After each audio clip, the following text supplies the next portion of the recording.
It's closer than you think. It's not a tournament. It's what you don't see on TV. The cash is real. The stakes are high. They bet big. They win big. They lose big. High stakes live action poker. Live at the bike. Watch it live on the web or play it if you dare at the Bicycle Casino right here in Los Angeles. Hello, everyone, and welcome to Live at the Bike, brought to you by the Bicycle Casino in Los Angeles, California. The first and only webcast of real action cash game poker. My name's Bart Hanson. I'm here with Dave Tuckman, and tonight we're going to be doing a little 3-5 blind, $200 restricted buy-in no limit game.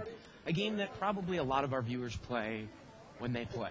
I mean, we got a lot of big games on here, and sometimes, you know, not everyone can play 25, 50 unrestricted like we had last night. Right. In the end of it all, it's poker's poker. No limit hold'em is no limit hold'em, but this is restricted buy-in game, so the strategy is definitely a little different. Yeah, it almost plays a little bit like a limit game. And we just actually started the game, I believe, with everyone around 200, so we are going to be short-stacked. So let's head over to the table, and let's get this thing started, and let's go around and introduce the players. Sounds great to me. Seat number 1 in the Nike hat, we've got Arby. And Arby's new to the show. He's got you can see about $260 in front of him.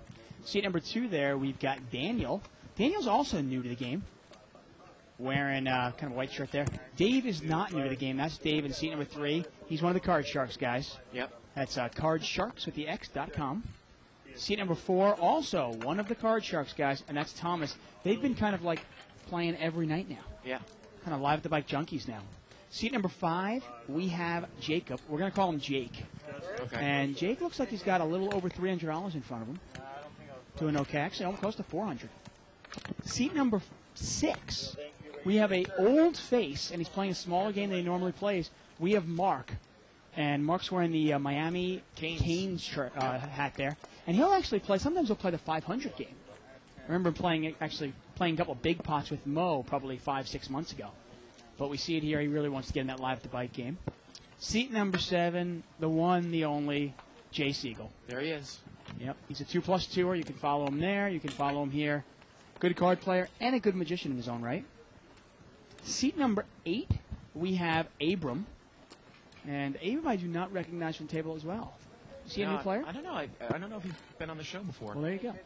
Possibly a new player. Looks like he's betting right now. And seat number 9, we have Sovak wearing the Jordan hat. Yep. And he's a little short stacked. Looks like he's about $100 in front of him.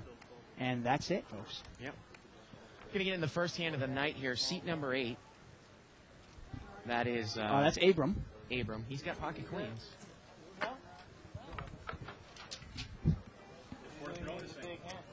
And he has raised Jay, who I either limped in there on the button or made a little mini raise, and Abram's going to take it down from pocket queens. As always, if you want to keep this show interactive, you can follow a live thread that started on the internet by going to 2plus2.com, spelled out. Click on forums. Go to Tournament Poker, World Poker Tour, etc. You can also email us at live@thebike.com. And, Dave, we're actually going to be doing an interview in probably maybe 45 minutes with Vince Bergio out on the floor. Yeah. Go up there. Vince Bergio, long-time poker player. Yep. Obviously very, very successful. Over $1 million in tournament winnings in his lifetime. This one's going to get folded around in the blinds here, and they're going to chop it up. Now, this game, of course, is a restricted buy-in game. You start with 40 times the big blind. You really don't have the amount of chips, nor does your opponent at the beginning of the game, to call raises with suited connectors, even small pocket pairs. Like I said, it almost plays like a limit game. Yeah. People who are limit players at first. You're only starting this game with 40 times the big blind, which really obviously changed the strategy of what kind of hands you're going to play. Now, suddenly, later on in this game, if you can build up to a $400 or $500 stack and your opponents have equal stacks to you, well, then you can start playing it a little bit more like a deep stack game. Buttons over here in seat 9, Sovak. Fold it around to the cutoff, and Abram's going to raise it up here to 15. King-Jack off suit. And, well, the big blind's got 7-6. He's already in for 5, so he's going to call the 10, and we're heads up here. Well, there's the 7. Daniel's out-flopped him. He's out of position, though. Looks like he might just bet right in here. Yeah. Put a little bet out there and see where he's at. In this game, check raising isn't really as effective because it's hard to get somebody off a hand. Right, they might be so pot committed they're going to Exactly. call with overcards. I mean, if he checks to Abram puts in a $40 bet, and then you check raise him. Right. He's probably going to call you, which I guess isn't a bad thing, considering you're a 73% favorite. Depending on, stack size and such. But, if you start, say I had 150, Dave, and I brought in for 25, flops 50, you checked me, I bet that flop with ace-king. I bet 50. Now I've got about, about $90 left, and there's about 90 in the pot when he check raises me all in. It's right. Just, especially, you always want to have chips so you can really gamble up right around that mark where you can actually rebuy, put your stack up to 300 whenever you're under 100. So if you go broke, you can move up to 300. If you're 100 or less, you can rebuy 200 and bring it up to 300. I mean, it's one of my frustrations in this game in the sense that, you really got to play it really disciplined. You can't really play like those small pocket pairs, those small suited connectors early in the game. Seat 9 is going to open limp in the cutoff here with King 9. The button limps in here with, looks like 8-5 of hearts. And we're going to see it 4 ways. Here we go. 10-3-4 rainbow. We got Jack 10 over there for seat 2, and Daniel's going to lead out here with top pair. He's going to bet 20. He's going to bet about the pot. It's funny too. In this game, we talk about I don't necessarily know if there are any say low-level, no-limit players that grind out a win in this game. Kind of similar to the 100. The rake will eat you alive in this game. It's not quite as bad with the ratio to the 100, but. I mean, I think if you play this game really well, I do think you can beat this game at probably, say, maybe a $25 an hour clip. You think so? I was going to say like maybe $9 or $10 an hour. Really?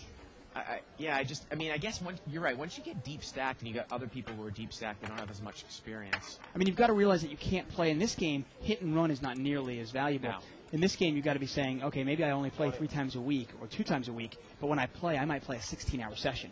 Because once you build up that big stack, you don't want to get up. Right. Got a raise here to 20 by seat 9. He's got Jack 9 of hearts. And everybody's going to fold it here. But it's kind of like the first hour might only be $6 an hour. Right. The second hour might be $9 an hour. And obviously, maybe you add $3 each subsequent hour. Tomorrow night, you can, of course, check us out for 10-20 no limit unrestricted buy-in. Yeah. Every night, Monday through Friday. Last night was freaking phenomenal, wasn't it? Yeah, it was a crazy night. That was absolutely off the hook. Anybody that missed that one, you really need to go to the archives. Go to liveatthebike.com, top left-hand corner, click on the archives, subscribe to them. I mean, just last night's show was worth it. Yeah. It was absolutely off the hook. Frank Mariani, he took about, let's say he started at 0, lost $16,000, then turned it around and won $18,000, and I think he finished the night about down 3. I want to talk about that hand that Mo kind of, I think, badly misplayed. We had a raise here. It looked like by the cutoff to $10 with 3-4 clubs, and we got 4 callers. So it's going to be actually 5 callers, $50 pot here. Thomas is the best hand here with 7-4. Dave's flop bottom set here, 8-7-3, couple spades. Oh, come on. It's only a set, though. And he's on the button. Thomas is going to lead out here for, looks like 35 here, Dave, into a $20 pot. And let's see what the button's going to do. Now, would you just call this, or do you raise it thinking maybe your buddy is on a draw? He's betting a draw. Well, he has just called. And here we go to the turn. The turn's a 5. Then again, if your opponent had, say, ace-8, you don't want a card to come up that might kill your action. Look at this. And it went check on the turn, and the river brings a 6. And that's sometimes when you play with buddies and you give them free cards. Dave and Thomas, I guess, don't play against each other, or, We actually really don't like that at the table. We kind of try to make rules against it. Yeah. But with these two guys, they've provided a lot of Live at the Bike paraphernalia and card sharks. Apparel. Okay, cool. So I guess we'll let it slide. I mean, I still know if I'm going to play with a buddy, right, I'm still going to bet to the river. Even if I don't want to bet on the river. Right. After the cards are out there, I'll show my hand down. I've got to protect my hand, though. I can't let a spade come off and get my opponent gets a flush, or I certainly can't let runner come straight off. Yeah, runner straight. It was horrible there. Unless you're like just giving your buddy $100 here and there. Seat 4 here on the button. Thomas, he's got pocket queens. A limp here by seat 1. And look at that. Seat number 3. He's in the cutoff with ace deuce of clubs. He folds it, Dave. And I believe the button's going to raise here. And he's going to make it 20 to go. RB is not going to call. He's not going to get any action. Yep. So how you doing today? Great. You know, early this morning I got up, went to the gym, and then started, tinkering around on MySpace. Yeah? With my personal MySpace page and the Live at the Bike page. Put myself on the Live at the Bike top 8 friends. People know MySpace stuff. You can check us out. You can go to MySpace and add us as one of your friends. I also ran into a couple of interesting profiles that I requested to be their friends. Liz Liu being one of them. Genocide being one of them. Daniel Negreanu being one of them. Can you tell how many friends they have? Yeah, you can. How many friends does Liz Liu have? Some people just do it where they'll accept anybody as a friend. I don't remember. Some people will only accept it, Right. not Oh, I see what you unsolicited. mean. So we had a little raise here. It looked like by It's actually seat number 8 with ace 8. okay, Abram raised it up in kind of middle position. And look, he hits the ace. ace 10-10. Now Sovak's got the flush draw. The paired board though, And Thomas has got nothing. and it gets checked around here. Turns a 4. I'm not sure. Maybe Sovak was the pre-flop raiser, Dave. With 8-9 of hearts, made it 10. I'm not exactly sure. I couldn't get word, but he's Maybe going he to bet. did. I thought I saw the money come out of seat 8, but you might be right. Sovak's going to bet here with the flush draw. Now, Abram checked the ace on the flop. He checked it again on the turn. And he's going to check call. I actually don't mind playing this hand ace-8 like that for some reason if you're ever up front. River's a 3. I mean, his kicker plays, but Now he's going to come out and bet the river. might be kind of a blocking bet. And it's not a bad bet here because if your opponent only has, let's say your opponent has ace-king or ace-queen, Right. I think he's just in check call mode. He's probably just going to call you. Yeah. Well, if you check to him, you might have to call a $50 bet.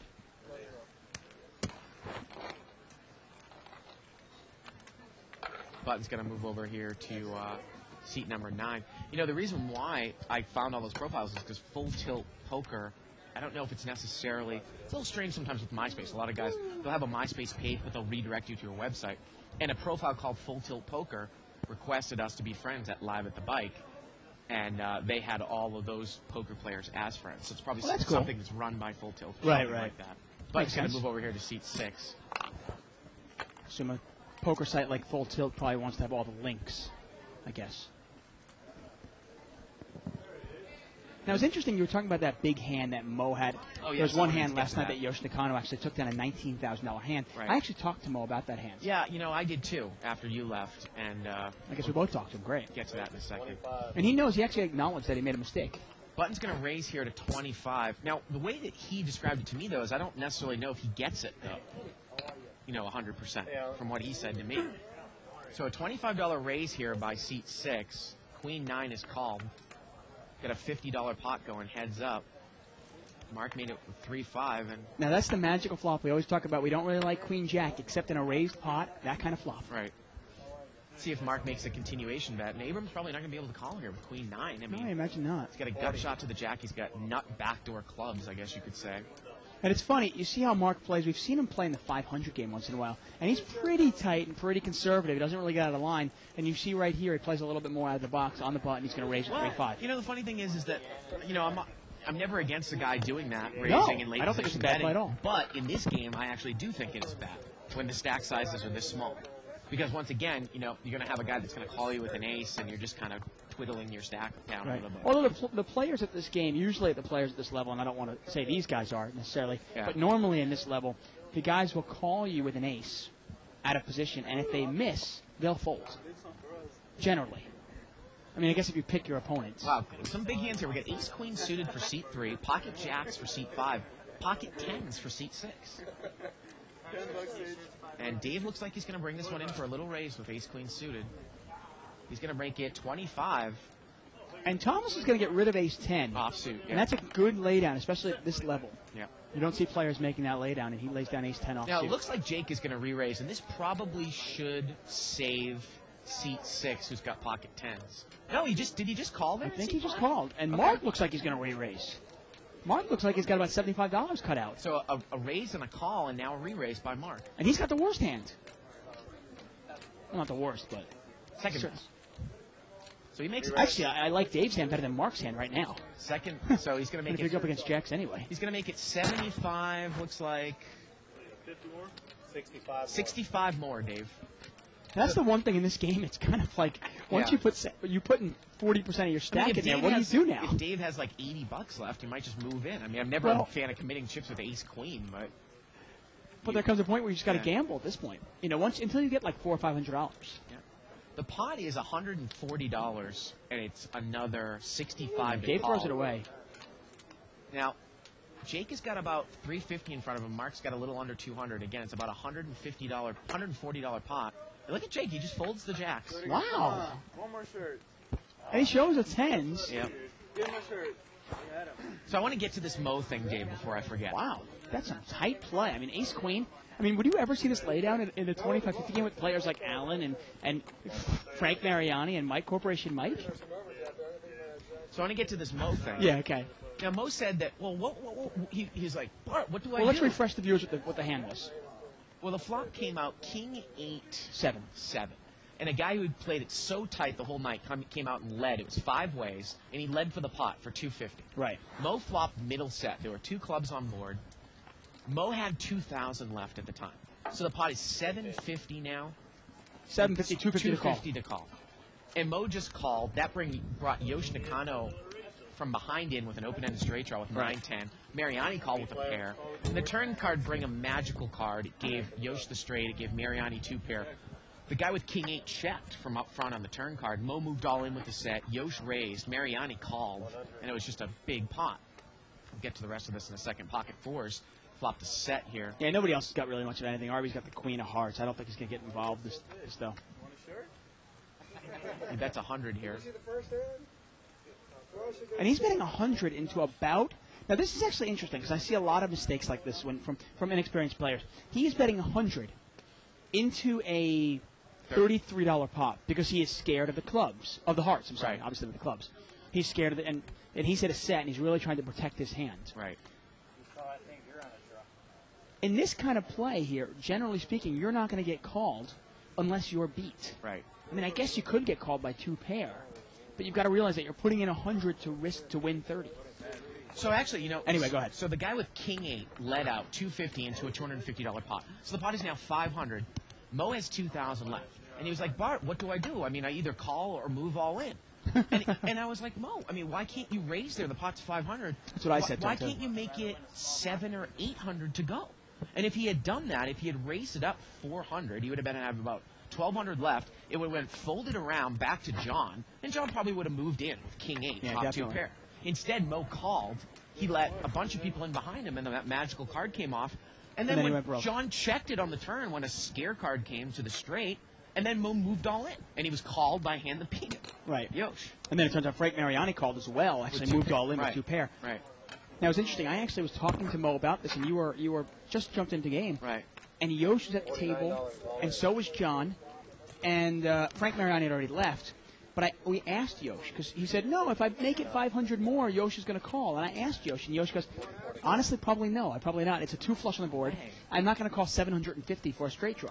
He goes, I might call 250. I have to call. I don't even see how that's even remotely possible, because when you look at the stack sizes, if Mo makes it 800 to go, guy bets 250, he makes it 800 to go. Yeah. He only has 1,200 left. You're telling me that Yosh is going to call his raise, knowing that he's only going to see 1 card with a 2 flush out there with an open and straight draw when Mo doesn't have any chips behind him? No, yeah, exactly. It was a no-brainer, especially with the 2 flush out there. Yeah. And Yosh admitted that. He said, hey, if you raise it the minimum to 500, okay, maybe. But he goes, if you make it 750, there's no way I can call. No chance. And Yosh folds. Now, Frank Mariani might call or might not call, but who cares? Remember, he just had bottom pair at that time. Right, you never knew that. You never know the Frank Mariani. Yeah, But who cares? But he wasn't that out of line last night. No, you're right. Yeah. And then again, seat 9 here is going to move all in here with the rest of his chips with pocket 7s. He only has about $70. Yeah, he's going to move in for 71. Now, again, this is always interesting, too. When you've got somebody who's below the rebuy level, this guy can bring it up to 300. Sometimes see this, they'll just sit there and move in. A couple limpers with 7s, and again, you're only going to get called by a hand that beats you. Why not just rebuy here? I mean, once in a while in a game like this, you get called by ace-queen, but okay. Try and gamble it up, I guess. Yeah, I think that Mo really misplayed that hand And badly. he said to me, he goes, I know I make a mistake. I should have. I guess I need to move in. I go, Yeah. why didn't you raise? He goes, I only have this much money left. I go, so? I go, you make it He had 800. You let. 2,000 left. I know don't you buy it. leave yourself with 1,300. It's not like he had only 1,000 left, Dave. He could have finagled a raise in there.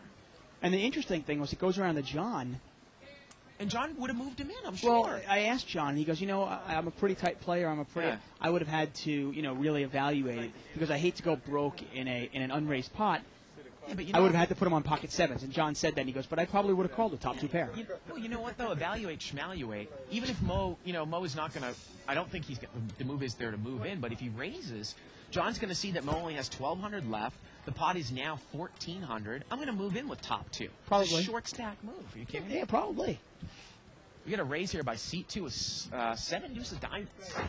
Seat 4 is going to call with queen 10 of hearts, and seat 6 is going to call with 10-7 of clubs. And queen 10 has an open-ended straight draw with a backdoor heart draw. Yep, jack 9-9 here. Nobody else has much of anything. Well, Daniel's raised it up here with garbage. He's actually flopped a flush draw. Let's see if he continues. And he's got the button.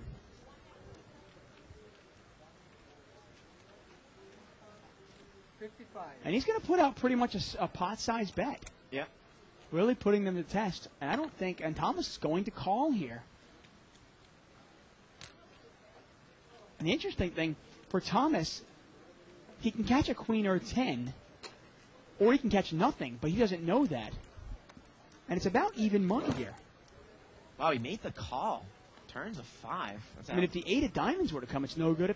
If the king of diamonds comes, it's no good. Again, I sometimes wonder with these guys, like they realize that we are in a short stack game. I don't really quite know how you call that with queen 10 there. Yeah. Well, sometimes it's a matter of I have a straight draw, I have a flush draw. There's no way.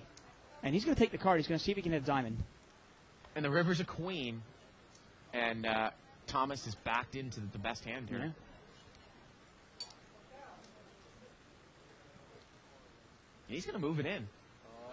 Now, wow. It's a little bit different, again, in this game, Dave, but a lot of players might check an overpair there on the turn to control pot size. That's a really interesting bet there by Thomas on the river.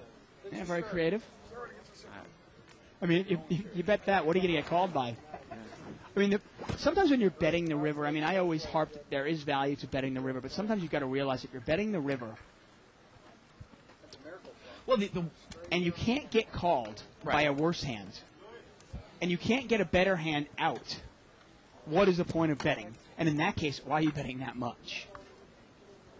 Well, the one thing about that move, and I'd have to ask Thomas off of the show, the only time you would ever bet that is if you thought you could get the guy off of a better hand, because you're not betting for value there. There's just no way. It's not the right move on the river. Right. And in this game, who the hell is going to fold aces or kings there? I mean, maybe. I mean, could you get the guy off ace, queen of diamonds? I don't think so. Right. I mean, so you're going. So that there really is Thomas no told value me, to he that. said, Bart, I didn't think I had the best hand. I wanted to represent a 9 and get the guy off a better hand. Okay. But even then, I don't necessarily know it's the right move because we're so short stacked in this game that a lot of people, and especially the skill level of these players, are not going to fold aces, kings there. Yeah, I mean, I just don't know. I don't know a hand that he could fold there. I mean, if you think the guy has ace, queen of diamonds, and he backs into a queen, I think he's going to call you. 20 more. It got limped around here to the big blind, and Jake is going to make it 20 more to go here with ace-jack. Seat 9 is going to call, and RB's going to call with pocket 5. So is there any way Jack can call you that hand? I don't think so, right? King, king, 10. Right, you know, like if you had ace-jack or something like that. Exactly. Yeah. He was scared of the 9. Well, Jake's got a gut shot here. No one really has much. He's going to bet 30 into a pot that's $60. Now, Jake can actually catch an ace, a jack, a queen, or a 10 to win this pot. And RB's going to raise him. He's going to make it 70 more. Or actually, he's going to make it 70 total, 40 more. And again, I wonder, with stack sizes like this, you're probably only going to get ace, queen, or ace, jack off the hand. But I guess if you were going to come play it, you think you have the best hand, you wouldn't just call here, right? I mean, I'll just throw this at you. Might you get pocket 7s, pocket 8s, or pocket 9s off the hand as well? Possibly. Yeah. Give me a shirt. Give me a shirt. Seat 1's going to take it down there. Take it down. I don't want to show those. I think they got a shirt for bluffing. He thinks he bluffed, but he didn't bluff. He had the best hand. Yeah. I had you? Yep. Give me a shirt. Come on. Is he a firefighter? That's cool. I have utmost respect for firefighters. Just I had an interesting conversation. There was actually two big mistakes made last night.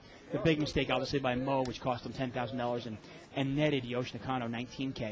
And then the other big pot, which is where David Kelsey, Right. Kelsey as we like to call him, Well, I he saw made you it. were engrossed in conversation with him. Yeah. You can't tell me that he was trying to defend. Did he acknowledge No, we the talked mistake? about it for a little while, Yeah. and then he basically said, he goes, Dave, what would you do? And I said, I can't call that. Yeah. And we started talking about it. He goes, you're 100% right. And Yeah. we started discussing why and everything, and he completely agreed with me. Anybody wondering what happened, Frank Mariani was really playing it kind of crazy. And basically, Mariani bet Kelsey raised him with top pair, but only at a 10 kicker. Right. Mariani re-raised him, and then Kelsey moved all in with no fold equity whatsoever. Right. And you and I both agreed, wow, he really overplayed that hand. He had queen 10. The board was like, queen blank blank. We had a raise here by Thomas on the button, and RB called him with Jack 6 of diamonds, and the flop comes out 6-4-4, not 5-4-4. And RB's going to lead in there with top pair. Yeah, Jack high would have been good, but hey, two pairs much better. Sometimes I wonder what Ronnie's smoking over there. Billow of smoke. Pass him over here. Yeah. There it is. There's the 6. And RB's going to take it down there.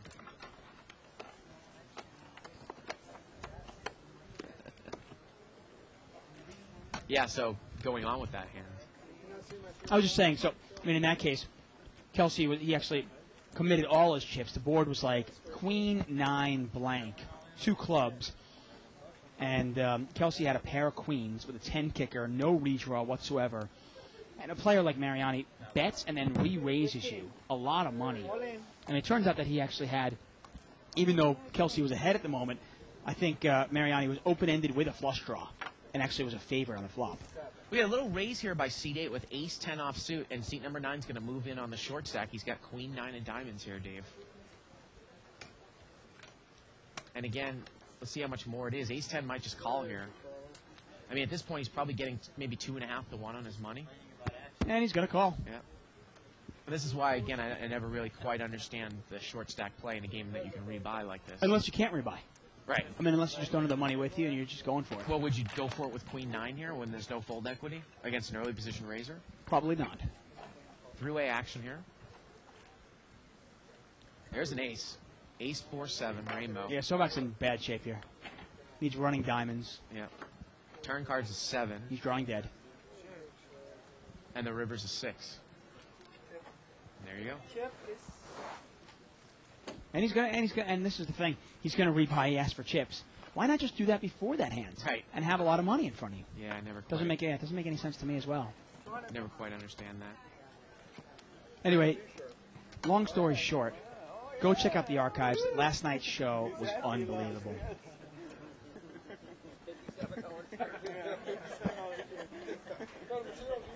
Maybe that's why he did it. He gets a T-shirt for doing a rebuy. So Yeah. it's a $70 T-shirt there. We got Jay's in there with ace jack of clubs here. Looks like he's in the small blind, Dave.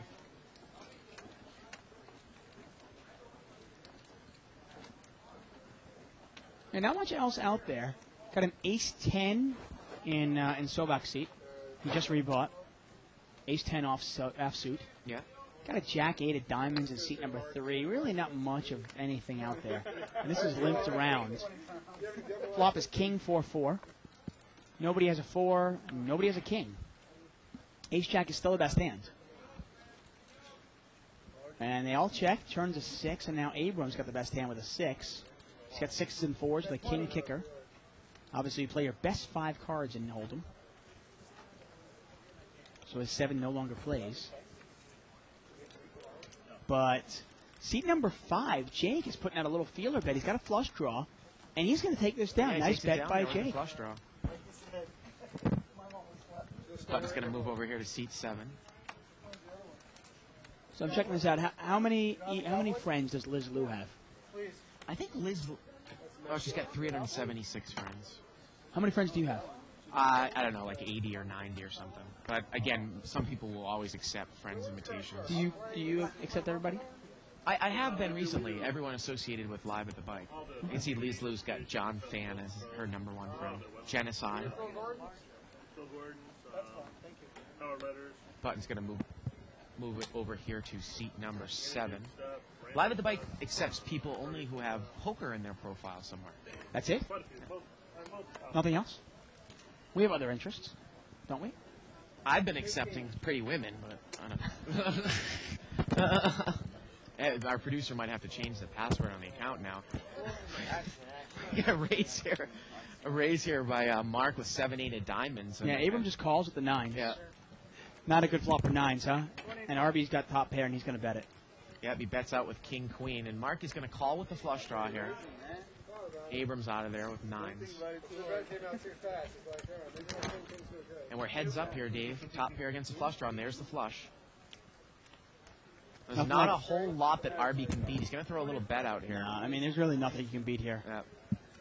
Now, is Mark going to raise him? Wow, Mark just calls, Dave. That's real surprising. Now, the river's a 10, huge action kill. Well, actually, King 9's got a straight now, but anyone with an ace would have a straight.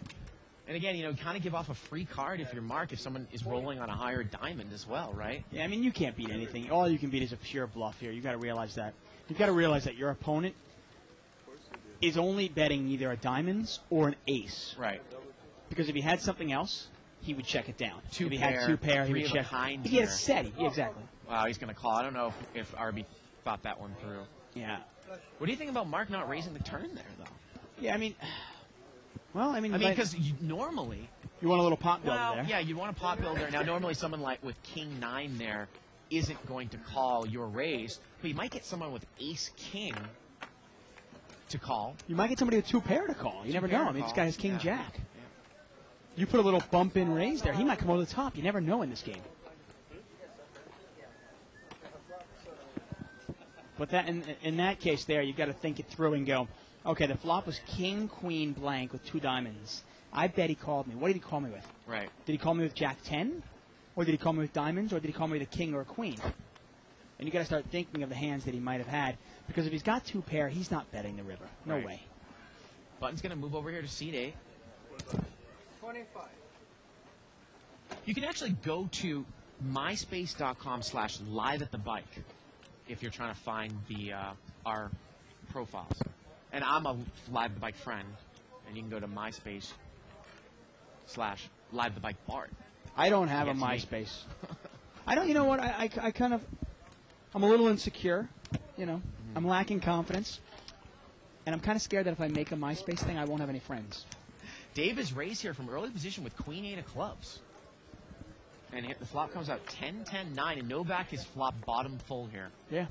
Sovak has it too. 10-10-9. 10-10-9. And Dave is going to make a continuation bet here. Sovak checked, the bottom's full from up front. And look at this bet. Bet 75 here. And that's the problem with this game. It's like you make one bluff here and you're pot committed. I mean, if this guy, if he comes over the top of you, Yeah. you almost have to call with the gut shot straight draw, right? And now Dave is going to need to catch running queen. Sovak just calls. The He's turn's dead. at 8. And well, Sovak's going to check it to him. Maybe try to get him to bluff off the rest of the money. But if you're Dave at this point, I mean, it's just, I don't know. I haven't played this game in a while, Dave. The river's a king, but, I mean, with these stack sizes, it's a little bit. Yeah, I mean, when you bet 75 there on that flop and get called, just save the rest of your money. Exactly. You know? You know, it's funny. I used to play this game a lot, and I know you did. Yeah. In this game, you can have some big swings. I mean, Right. like I said, I mean, my biggest win in this game was probably close to $2,000. Yeah. My biggest loss being probably $600. You can make some money in this game. And right now we've got $2,000 on the table. Mark's got $400. He's got the most on the table. Dave is probably going to rebuy, and sure enough, he is. Yeah. And let's see how they're doing. Yeah, Jacob's up 160. Seat 9 is actually probably even now. There we go. And that's it. And we'll keep tabs on that all night and see how they're doing. Button's going to move over here to Sovak in seat 9. Limp here by Dave, 9-7 off suit. Wow, Liz went blonde? Limped around 3 years. I got to tell you, I like it the other way. Yeah, I don't like it either. Yeah.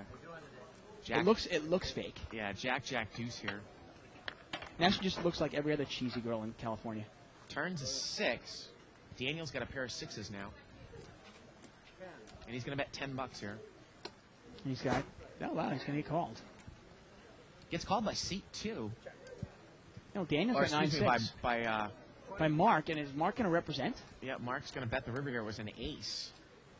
So Mark actually called the turn, and then I guess he was trying to, and he's going to represent spades here on the river, and there isn't a whole lot that Daniel can beat now with that ace coming out. Yeah, he's calling in position just to try to take it away. He just thinks his opponent is weak, and he said, you know what, I'm going to call, and then if this guy checks me on the river, I'm going to bet no matter what. Possibly putting the guy on a 6 and saying, you know what, I can probably represent anything if any overcard comes on the river. I mean, Daniel can only beat a pure bluff, right? Well, he's going to call, though. He calls. Nice read. Good read by Daniel. He's going to take it down. Take it down. And again, if you know that you're if you know you're calling and you can only beat a bluff and you think the guy's bluffing, okay. But if you think you're calling and you think the guy's betting with something, you can't call with 9-6 because you beat nothing. Right, exactly. Kind of Hey, a good read, tongue though. twister there. Yeah. Yeah. Nothing. I mean, I know. I mean, I'm not as big a fan of Liz Liu as you are. I think she's really nice and she's actually a great poker player, and I have a lot of admiration for her in that sense. But I'll tell you, Blonde and her, I don't think it works. No. Button's gonna move over here to seat number 1. Thank you, Ray. I appreciate Some that. sort of gibberish going on in the background. He was speaking the truth. He said she had nothing on my wife, and he speaks the truth. We got raise here by seat 6.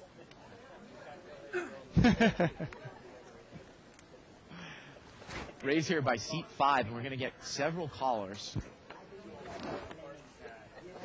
$60 pot 4 ways here. Here we go. 9-7-5 rainbow. Oh, Mark's got top pair and a gut shot. Top pair and a gut shot, and he's going to lead out. But Abrams got top pair with a better kicker. He's got a king. $30 bet here by Mark. Now you see heads up here, actually, Mark's not going to be in that bad shape because he can catch an 8 or a 6 to win this hand.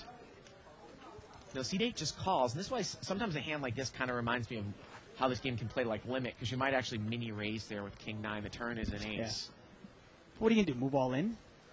Wow, Mark's just going to keep going, and that's a scary card. Because if your opponent was betting, say, something like ace 7 or even ace 5, if you had ace 9, he had to beat anyway. If he's good enough to bet out on a straight or a set as well, or a 2-pair. And, well, he's betting out on the ace. He's not scared of the ace. Right, and he bet the flop, he bet the turn. Mark takes it down there. Well, Mark's showing a real aggressive style in this Mark game. is probably a little more advanced than some of the other players on the table. And I'm a strong advocate for playing aggressive poker. At this table, it sometimes works and sometimes doesn't. Depends on who you're playing with. Once again, we're live at the bike, folks. I'm David Tuckman here at Bart Hansen. We're playing No Limit Hold'em, $200 restricted buying game. Blinds are 3 and 5. Button's over there in seat 2. Looks like he's got 6-7 offsuit, and he's going to make it 15 to go. Now, the reason why I like the 3 to 5 game better than this game, Dave, is because basically the blinds are the same. I mean, yeah, this game's got 3 in the small, but in the 3 to 5 game, you buy him for 500 and the blind's $5, just like this game. Thomas calls here with ace 10 in the blind. Well, he's got a gut shot. Let's see if Daniel makes that continuation bet here on the button. Looks like Daniel's brought in a lot of hands for raises in late position. Remember, he did it with the 7 deuce. Now, a $20 bet, and again, a call here by Thomas. Maybe if he hits his ace, he thinks he's good. He can't play it aggressive. There's the ace. Service, please. He's going to check. Daniel's drawing dead. You know, if I'm Daniel here, I'd probably bet again with that ace coming. The river's a 5. He's open-ended now. Yeah. And now Thomas is going to bet. And Daniel's going to muck. Pretty straightforward. I mean, the best way for me to judge a game is really by how many times the big blind I start with. Like in the $100 game, the blinds are 2-3. So I'm only starting with about 33 times the big blinds. Oh, yeah. Which is not enough. That's a tough one. In this game's also the same where I'm only starting with 40 times the big blinds. Right. Now, in the 500 game, if you buy in for the maximum, which is what you and I would recommend, if you're going to play that game, buy in for 500, not 300, you're actually starting with 100 times the big blind. Right. Which is enough to play some poker. Button's going to move over here to seat 3. It's one of the reasons why if I was going to play a 25-50 game, I would buy in for $5,000 or maybe even $6,000. But that'd be minimum. You know, one of the other funny things about MySpace, and I don't know if these people exist, there are a lot of pretty girls out there with pretty profiles in internet land, but they are like affiliates, and they're trying to promote signing up through them to, say, a website. And you wonder if that face is the real profile behind whoever's made that profile. Yeah, who knows? Jay here is raised here with Ace King of Hearts. That pretty face might be Vinny. Maybe from Long Island. Exactly, Vinny from Long Island who flips his pizzas. You know? He's got his hand up his ass. I mean, come on. You never know, you know what I mean? Did you ever see that Aerosmith video? What was that great Aerosmith video with the that fat chick walking in the kitchen doing the sex line, the sex phone line? You know what I'm talking about? I don't know the video you're talking about. Oh, jeez. What Jay's is that gonna video? take it down. Somebody will get it on 2+2 and tell me. Yeah, is it Dude Looks Like a Lady? No, I remember the no, Aerosmith this is like video, Love It in the Elevator, was almost banned by MTV when Pump came out, like, what was it, 89? Because he's making out with a girl who's, like, nude in the elevator, topless in the elevator. That was yeah, do you remember that video? Of course. I was like 13 years old. Or whatever. I mean, it's fabulous.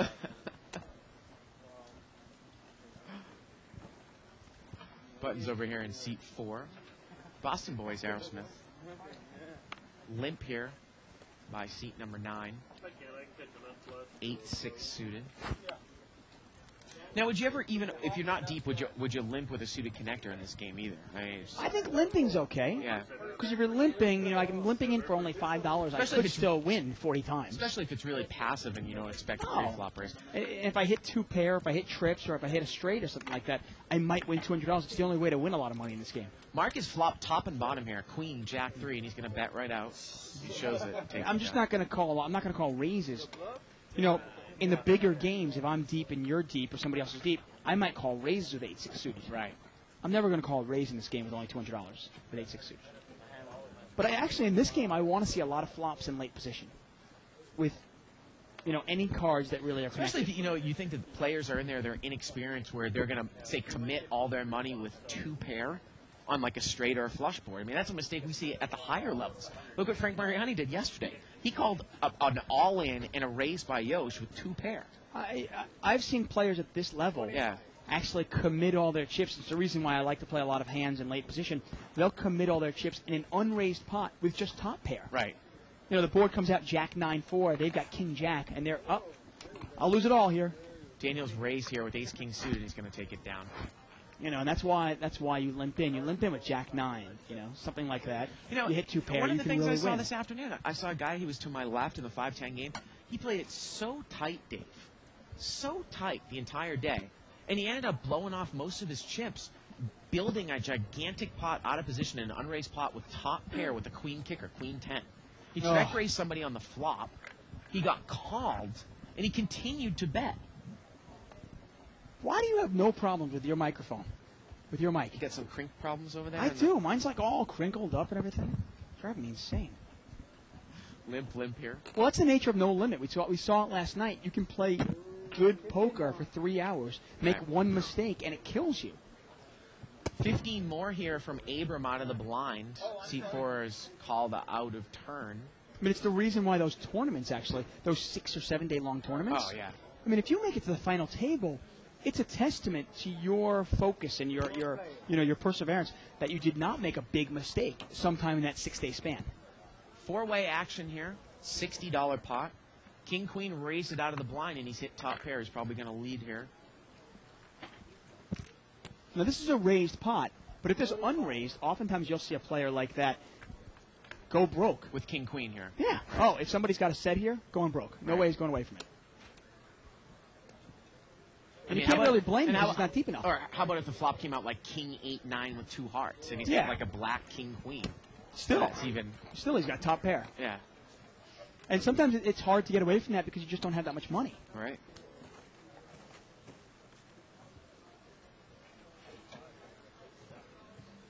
It's interesting. Fodoc on 2+2 has written something about MySpace. And I do notice that MySpace has sometimes a lot of technical problems. I tell you. Pictures and their video, and they're always trying to fix something over there. People were complaining about us. Man, we're like the technical wizards compared to them, huh?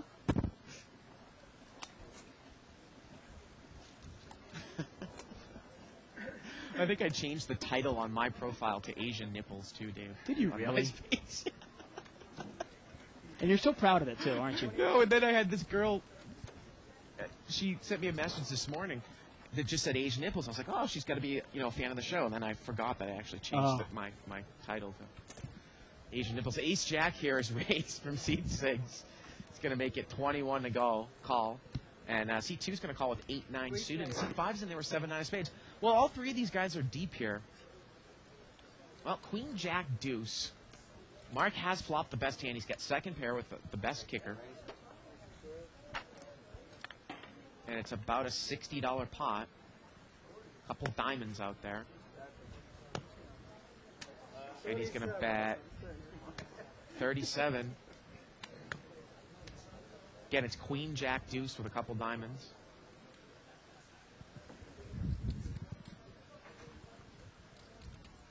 And I don't think he's going to get played with here, Dave. And he does not. I hate that when nobody plays with me. Yep.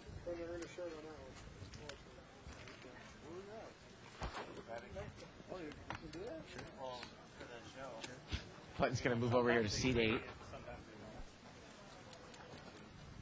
Again, this game, Dave, we use a $4 flat rake. You do not take a percentage of the pot in California, plus $1 for the jackpot. So it's 5 off the top. So it's pretty steep in this game. We're talking about, can you beat this game and how much you can beat the game for. Yeah. I just think that 25 is, it's hefty, but then when you said, as you get deeper stacked, you really can make people who are inexperienced pay. Right. But it might take you 5 hours to get deep stacked, maybe even a couple buy-ins if you're unlucky, right? Well, that's the thing. This game is kind of, it's almost like a gradual climb, what I was saying before, right? Where the first hour or two, or even first 3 hours of your play in this game, you might only make it $7 an hour or $8 an hour clip. And that's why if you can afford it, the 5 game's better because you just buy in for $500 right away with $5 blind. If you're going to play this for a living, I think the 3 to 5 game is the minimum game you can play it at. Limped around here, King 4-4, couple hearts. But hey, if you're playing it recreational and you don't want to lose $500-$600, this is a great game to play. Certainly better than the 100 game, right? Turns a queen here, 3 hearts on board. Checked around again. River's a deuce. And Jack High is the best hand? It is indeed. And it's funny, the Jack even barely plays. I mean, all the players have a pair of 4s with King, Queen, and obviously Sovak's Jack is the best. And you can see that Sovak gets 2 chips. Because we had a $15 pot and 4 for the rake and 1 for the jackpot there. Took down about 1/3 of the pot. Which is a little steep. Yeah, obviously that's a big chunk there. I was pointing out last week, I want to say that in Vegas they take a percentage of the pot. Right. But in California that's actually illegal. And they take a flat no matter what the pot is. Right. Button's moved over here to seat 9. He's got pocket 5s. Yeah, he's going the speed limit.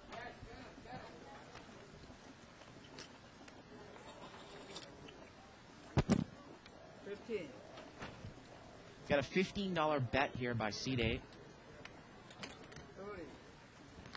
And seat 9's going to re-raise here. He's going to mini re-raise to 30, Dave, with pocket 5s. I guess this is one way to play it if you think the guy might fold. Well, he makes the call here with ace 9. And here comes the flop.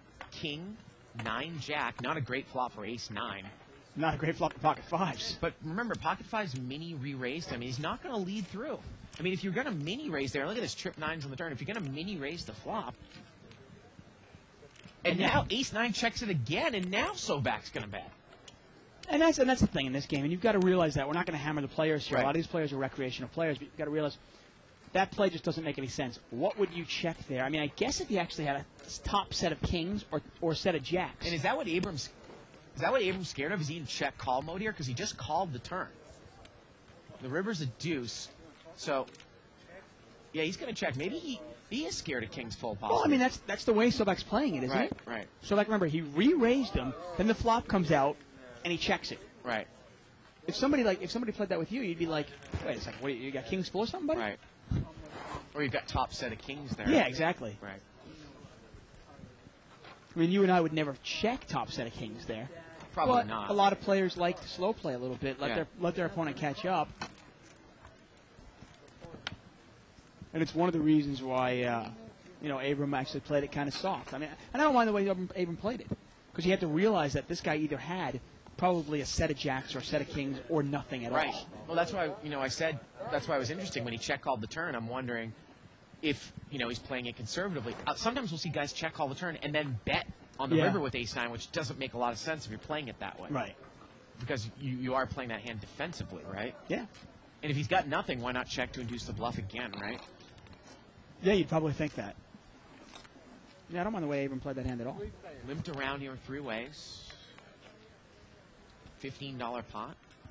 9-8-6 with a couple of clubs. Well, so that's got king-9 over there. He's in position. He's in great shape because both players have the same hand. Dave's going to lead out with ace-8. Look at Daniel. He's going to raise him. And if I'm Sovak, that hand probably goes in the muck pretty easily, and it does. Well, you've got to realize you've got top pair with only a king kicker. Right. You have no redraw at all. You don't even have a king of clubs in your hand. What do you do on the turn? Daniel has raised, Dave has raised here with the ace-8 of diamonds. Daniel led out with the ace-8 of clubs. And they both got, they got the best hand out. And he makes the call. Daniel's on a free roll here, and he's running clubs. Turns a 3. Well, now let's see what's going to happen. Well, if this goes to showdown, obviously it will be a chop pot. Pot's about $120 right now. Gets checked over to Dave, and he doesn't have much left there. He's going to bet 75 here. Betting just a little bit under the pot. And I don't think Daniel can call this here, can he? Well, one of the other things we always learn, we are constantly learning, Dave. Yes. In this show. And I think maybe Daniel's got caught into what I sometimes will always see happen to Barry Woods in the big game. If you're going to make the call, you've got to have a game plan for the rest of the hand. I think Barry sometimes, because I'll ask Barry, well, what's going to happen when this happens? Or what's going to happen if the turn's a third flush card, or if it's a bluff? Yeah, I don't know. You've got to actually. We talk about all the time thinking about a hand backwards to figure out what someone has. You also have to have a plan in the future, forwards as well, right? Well, it's oftentimes the reason why you don't call a big flop bet is you go, well, I'll call this bet. And you go, well, what, you think your opponent's not going to bet the turn of the river? Oh, I don't know. I didn't think about that. It's kind of like if you're mastering a game like chess, say. Right. You always want to stay one step ahead. Okay, I'm going to do this because my opponent will do this, and if my opponent does this, then I can do this, and then he'll do this, and I'll do that, and so forth. You kind of want to be there in poker as well. And the better players are 6 or 7 steps ahead. Got a raise here by Mark. He's got pocket 7s. Made it 20 to go. Seat 8 is called with ace-4, which is kind of why I gave Barry a hard time with that hand, like, what was it, last week on Wednesday against the grinder with ace-queen, because I said, Barry, what do you think he has? What's going to happen? And he was just on the turn. I'm like, if you make this call on the turn, you have to think you have the best hand now. But, he'll often tell me, Bart, I don't know if I have the best hand, but I'll call anyways. I'll call to find out. I mean, unless he were to say, well, I think I have the best hand, say 70% of the time, and I thought the pot was laying me those odds, but I don't think Barry's going there. Right. Well, Marcus made a continuation bet here, and Abram called the pre-flop raise with ace-4, and the ace comes out, and you can see he's not going to be able to play it hard.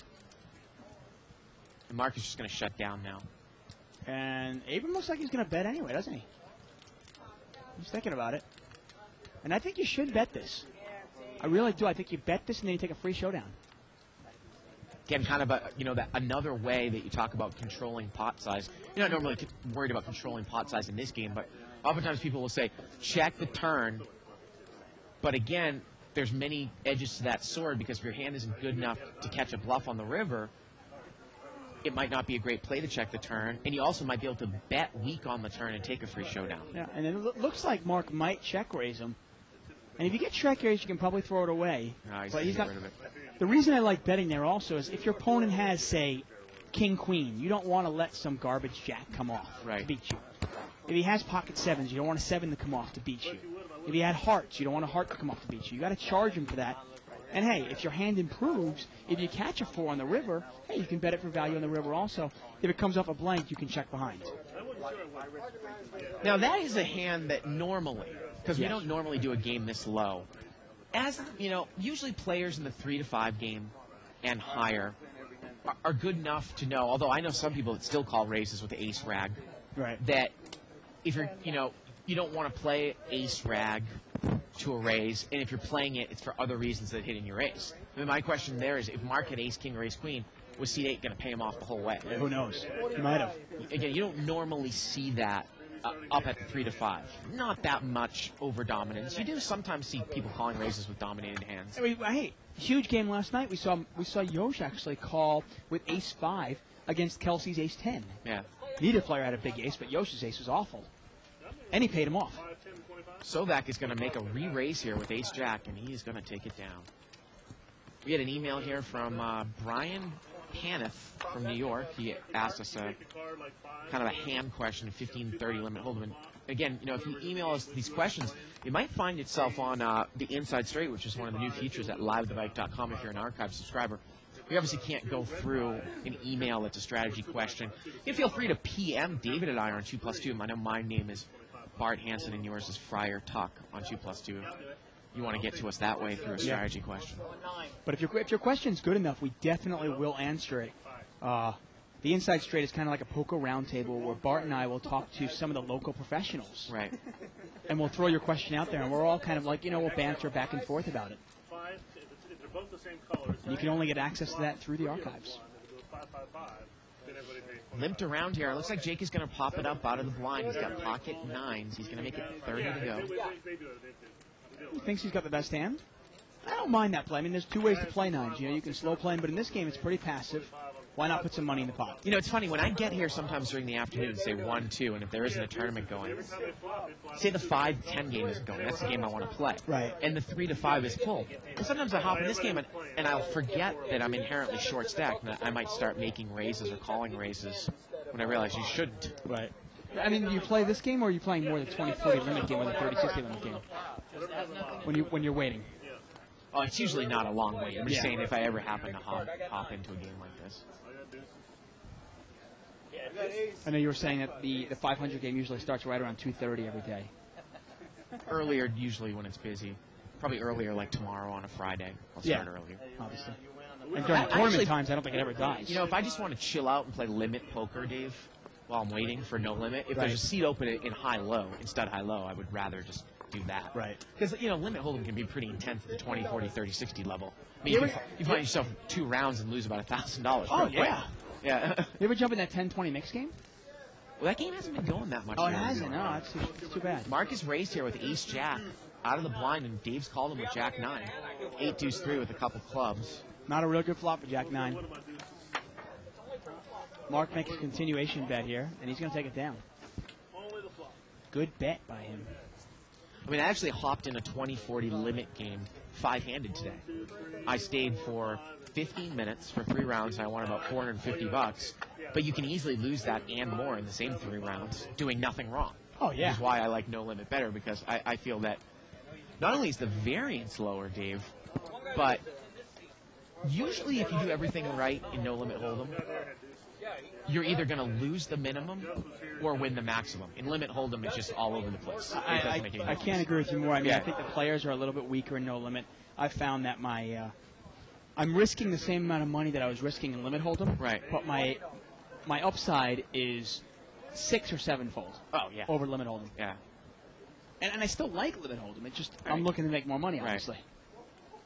Yeah, you're looking to hedge your risk too. I mean. Well, yeah. I mean, if you're going to play poker and if you're playing it for a living and you could play this table and make $30 an hour or this table and make $90 an hour. Right. It doesn't take a genius to figure out which game to play. And risk the same amount of money.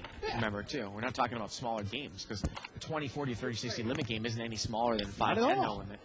Got a raise here by Arby, and Marcus just smooth call with ace-queen. He's hit the queen. Queen 3-3 here on the flop. Yeah, Mark had him in good shape. Had him in bad shape, actually, before the flop, and now he's got him almost killed. Arby needs running jacks. Arby's going to bet 20 here. Look at this. He's got a 2% chance of winning this pot. And Mark raises. He needs running jacks or running straight cards. Now, again, this is a hand. Marcus raised it to 40. Okay. If Arby were to have an overpair and came back over the top for, say, another 60, you're going to call with ace-queen. So that, it just kind of dictates what the game. In this game? Oh, yeah. In this game, I don't think you can get away from ace-queen here, can you? Until you're really deep. I mean, Arby just doesn't have enough money. It's one of the reasons. Here's the answer. He's going to move all in. As a bluff. And I think it's a pretty easy call. The pot's just too big. Well, let's see how he doesn't much have enough money. He's going to make it 80. And if I was in Mark's shoes here, I would probably think there's a great chance that I'm beat here. Really? You wouldn't put the guy possibly. Remember, it's a raised pot. You wouldn't put him on king queen. You wouldn't put him on ace queen. Well, he might have the same hand as me, or he might have something higher. And Mark is trying to figure out pot odds here. But again, with what the pot dictates, he's getting almost 2.5, 3 to 1 here. Right. And if you put him on king queen, aces, kings, or ace 3, I mean, I think you just have to call this. And RB's gonna need running jacks here. Turns 1 jack. There you go. You said it. Oh no. Either that or needed running straight cards. A king and a 10 would have done it as well. But yeah, Mark takes it down. And that's one of the reasons this game is not a bad game, in the sense that if you do win a little money, and now Mark's suddenly up to about $600, and you start getting up to $600, $700, and you're experienced and you're not scared playing that much money, right? Oftentimes you can play against other players that not only aren't familiar with playing deep stack poker, they're also not comfortable with it. I mean, you say a couple times that if you run, let's say you're playing the 5-10 game, and you've run your 1,500 up to, like, say, 5,000 or 6,000. Right. Sometimes you feel a little uncomfortable. You right. don't want to have that much money in front of you. Right. Well, you can start thinking about these guys here, where they're normally buying into 200. Let's say they run it up to 900. They might start feeling a little uncomfortable as well, but they still play. Right. And that's where you can really, and all it takes is one mistake from them, and you've got their whole stack. Email here from the Big OH. He says, Barton Tuck, what's your assessment of 100 no limit versus 200 no limit? Why is 200 better than the 100? Well, we've kind of gone over that, but again, the 100 is just so restricted. And I don't even know if you can beat that game. And, if you're taking 5 out of every pot, Dave, I don't even know if it's possible to beat it in the long term, because sometimes you can sit there at a table after 2 or 3 hours and look at it and realize that no one's really up, but people have been winning pots, so where's the money gone to? Yeah, I mean, it's no fault of this casino. It's really any casino. You've got to realize that it's a great start. If you're a recreational player, you want to play the no limit, the 100 game is a great way to start, but you've got to realize that, let's say they play 25 hands an hour, times $4 a hand, or actually 5 hands, that's 125 off the table. Well, you're losing over 10% of the money on the table every hour. Mark here has raised with Queen 10 of hearts, and Sovak mini re-raised him with Ace Jack here out of the blind. And he checked the ace when it got there. The turn's a king. Sovak's playing a little bit backwards here today. He checked the ace again, and Mark's going to take a card. He's got a straight draw to the jack now. Well, it doesn't come, and now Sovak's going to bet. And Mark can't beat anything here. No, and if a jack comes up on the river, right, giving that runner straight to Mark, does Sovak go broke? And I think he does. That's exactly what I'm talking about in this game, where players make mistakes. And all you need is the 10 comes up in the river. I mean, the jack comes up in the river. Sovak now thinks 2 pair. He's got a monster. He bets it. You raise it. He re-raises all in, and suddenly you've got $400 more. And the strange thing about that hand, too, is that, you start to wonder. I think I know the answer to my question here. Is Sovak, he mini re-raised, and now the ace comes out. So is he checking it because he's afraid that Mark has a better kicker? And the answer, I think, to that question is no. I think he thinks he's slow playing ace jack there. Yeah, like it's a monster hand. Trying to let his opponent catch up, and you've got to realize that if the ace is out there, it's really hard to let your opponent catch up. Right? Yeah, there's just no overcards, folks. Right. Much easier if, let's say, there's actually a time, and once in a while, if you're really tricky, let's say you have ace king, or let's say you have ace king, and the flop comes out king high. Well, in that case, there is a card that could come off that might help your opponent and would make your hand even stronger, and that would be the ace. Raise here by seat 4. He's got ace 10 of hearts. He's going to bring it in for 25.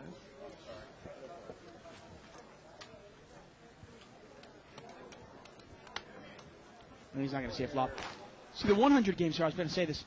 You're actually taking off about, I want to say 15%, 14% of the money on the table every hour. So if you were to play that game for 4 or 5 hours, you realize how much money is coming off the table. And a quick calculation, the way I do it, too, is I always consider live play, even though it's 9-handed, 8-handed normally, because it's normally 8 people in the game. Right. Very rare that it's full ring. So, let's say you play 30 hands in an hour. Let's say it's a quick game. Okay. $150 comes off of the game. Okay? You are paying the same in the 100 game as you are in the 3 to 5 game.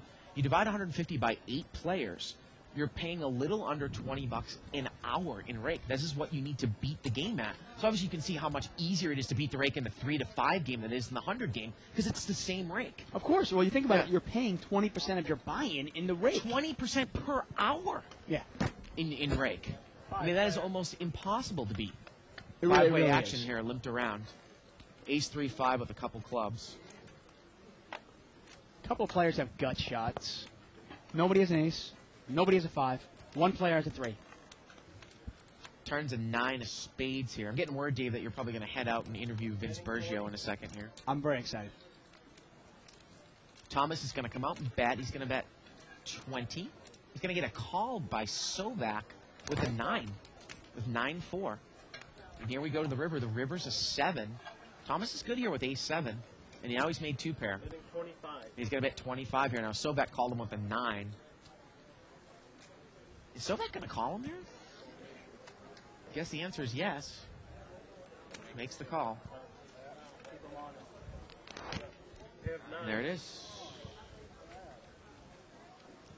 Ace is up, is going to take it down. Nice hand there for Thomas. So Dave's going to head out there, and we're next after this next hand, I think we're going to see an interview with Vince Bergio.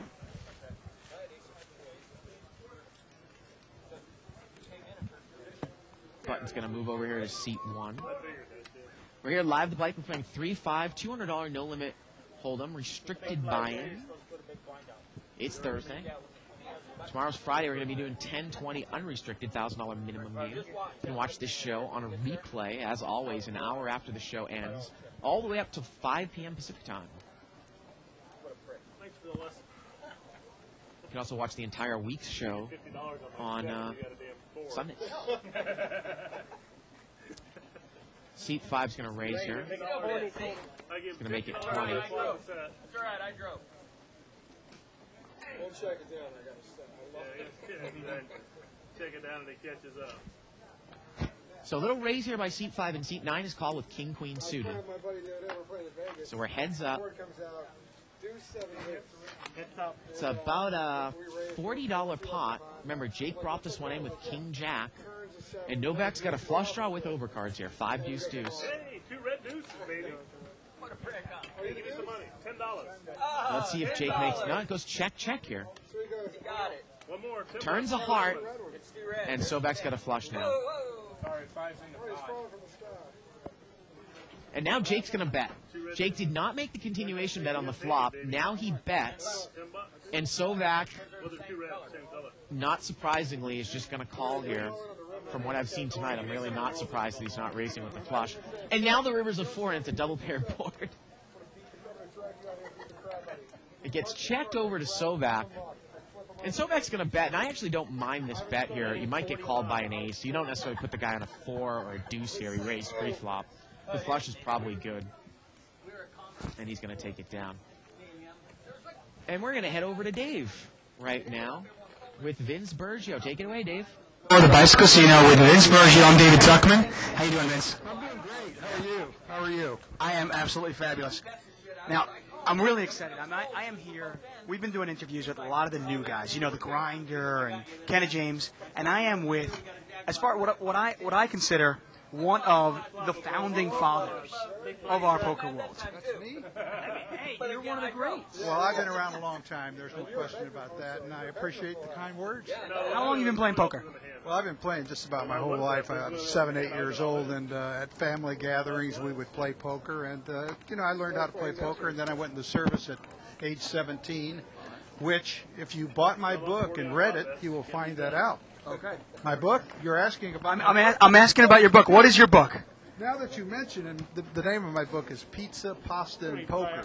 Okay. And it sort of takes off on my Italian heritage and so forth, but it's an autobiography and sort of the story of my life, and talk a little bit about many things and a lot about poker and gambling and so forth. Okay. Now, I've got no money. How can I get your book for free? Well, if you go to my poker site, which is pokervince.com, on the right-hand side there's a site called Poker Forever, and they've been kind enough to say that if you sign up on this site and make a deposit of, I think, $100, that you will receive a free copy of my book. That's right. Well, you can't beat that. Okay. Well, you got to check out Poker Vince. I've actually checked out your website. I think your daughter set it up. My daughter is the main person, and she's instrumental. She's the brains behind the outfit, but it's a pretty good site. I think I've got over 100 of my card player columns archived there, and 20-some cartoons that we've been that have been published. Plus, we have a column of the month, and we have some interviews with some celebrities such as Joe Mantegna. And we actually have a couple of tournaments that I won on television for the Ultimate Poker Challenge archive there, so you can see those. So, I mean, you'll get more than you want of Vince Burgio if you go to my website. Well, I mean, the articles alone from Card Player, that's worth it. I mean, I know I've read a lot of those. Really, really helped my poker game. Right. In fact, I'm supposed to come out with another book, which is the best of my articles plus afterthoughts, which is probably the hook on that, and that my afterthoughts will probably, I'll be able to say all those things that I couldn't say in the article. Right. But that is hopefully coming out in about 6 months or so. So you actually could get the whole book by going to my website. Okay. Now, I'm just curious, what is your opinion? I mean, the poker world has kind of been turned upside down over the last 5 years. What is your opinion of this? I mean, what's going on with that? Well, I mean, the tremendous influx just makes the whole thing kind of topsy-turvy. We played at the Reno Hilton a couple of days ago, and there was 600 players in a $5,000 event. And a couple of years ago, I think they had 200. So in 2 years, they triple. Yeah. Every place you go, just like the bicycle casino here, I remember a few years ago, I mean, the place was full. Now it's full, plus, people waiting all over the place. So it's just exploded. How do you deal with the players? I mean, you got all this this influx of players that are coming into the game that either don't know what they're doing or do know what they're doing. How do you deal with it? I mean, being the seasoned pro that you are. I try to exercise a tremendous amount of patience. Because many of the new players, they do things, they say things that years ago the seasoned players, they just didn't say and couldn't say. And nowadays there's trash talking. In fact, even on the internet, and there's trash talking. And years ago you just didn't do that because you're liable to say the wrong thing to the wrong person, and you'd be in the aisle. But you have patience, and you understand that these players are new, and eventually they'll all come around, and there'll be a code of conduct that I think will be a little bit more stringent than what we have right now. But all in all, you got to love it because there's a lot of new players, and they're learning, and it's good. Well, we've got a lot of new players that watch our show. We also have a lot of experts that watch our show. Do you have any advice for some of the new players, somebody that wants to come into poker, either as a recreational player or as a professional? Well, the best advice anybody could give is be cautious. I mean, don't quit your job because you won 4 days in a row, and or because you made a score in a tournament. Be cautious, and you have plenty of time. Poker's not going to disappear. Right. So be cautious, play good, read all you can about poker, listen to all of us guys, buy our books. God, that's a must. And be cautious. That's all I can say, really. Okay. Now, I have to bring up one thing. I've got Italian heritage, okay? You're Italian, which makes me love you even more. What's your favorite Italian food? Well, it's a tie. Between? Pizza and pasta. Pizza and pasta. Okay. Any type of pasta? Oh, my favorite pasta is a sauce with eggplant. Sauce with eggplant. You fry a nice eggplant and you put it in the sauce and you just let it simmer for 2, 3, 4 hours, and you put that over your favorite pasta. You got to have your daughter's got to put that on the recipe on the site. Okay, check it out. Hey, I'm just out of curiosity now. Great idea. That's a great idea. Yeah. Vince's recipes. That's super. Yeah. Anyway, I'm just curious. Now, if I go to your site, okay, and I want to, I want to get the book. I want to sign up at Poker Forever. Is there a code that I have to sign up for? I think it gives you the code. I think it's Vince. Vince. Or it might be Vince 1. It's one of those Vince 1. two. Okay. But it tells you right on the site. It says, click here to purchase a book, or rather, no, to get a book free. And it leads you right through all the steps. And I think the offer will be good for the rest of April. So Okay. you do have a few days, and you could put as little as, I think, maybe $50, but certainly $100 will do it. And, you can play a little bit or a lot, and you get a free book. You get a free book. Right. And it's a great deal. Absolutely. Well, I'm telling you, it's been a pleasure. I am with Vince Burgio here. This guy has won over $1 million in tournament winnings, has a World Series bracelet, has a great book. Here it is. Pizza, pasta, and poker. And even more importantly than that, he's Italian. Attaboy. Thanks a lot, Vince. Thank you. Back to you, Bart. Thanks a lot, Dave. Always an interesting interview. We got an interesting hand here. Jay Siegel has been Jay Siegel's been betting with top 2 pair here the whole way. The board reads ace 4, queen 3 with 2 spades. Seat number 4 is called with ace deuce of spades here. So he's got a flush draw, a gut shot, straight draw, and top pair. And it's over to Jake, who's trying to figure out if he's going to overcall here with ace 10 of diamonds. And with Jay betting here on the flop and on the turn, I think this is an easy fold for Jake with ace 10. Spot's getting a little bit big. Jay led out in the flop. He led on the turn. Thomas just called the flop with top pair and a flush draw. He's just called the turn now with top pair and a flush draw.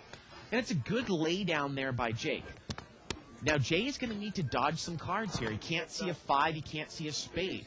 And here we go to the river. And the river's a 5, and Thomas makes the wheel. And you know what? I think Jay's going to move all in. He doesn't have much left. And Thomas is going to call, and Thomas has made the straight. And there it is. And Jay is going to go broke here on that hand. I don't really blame either player there. I mean, Thomas had a big flop, picked up another draw on the turn.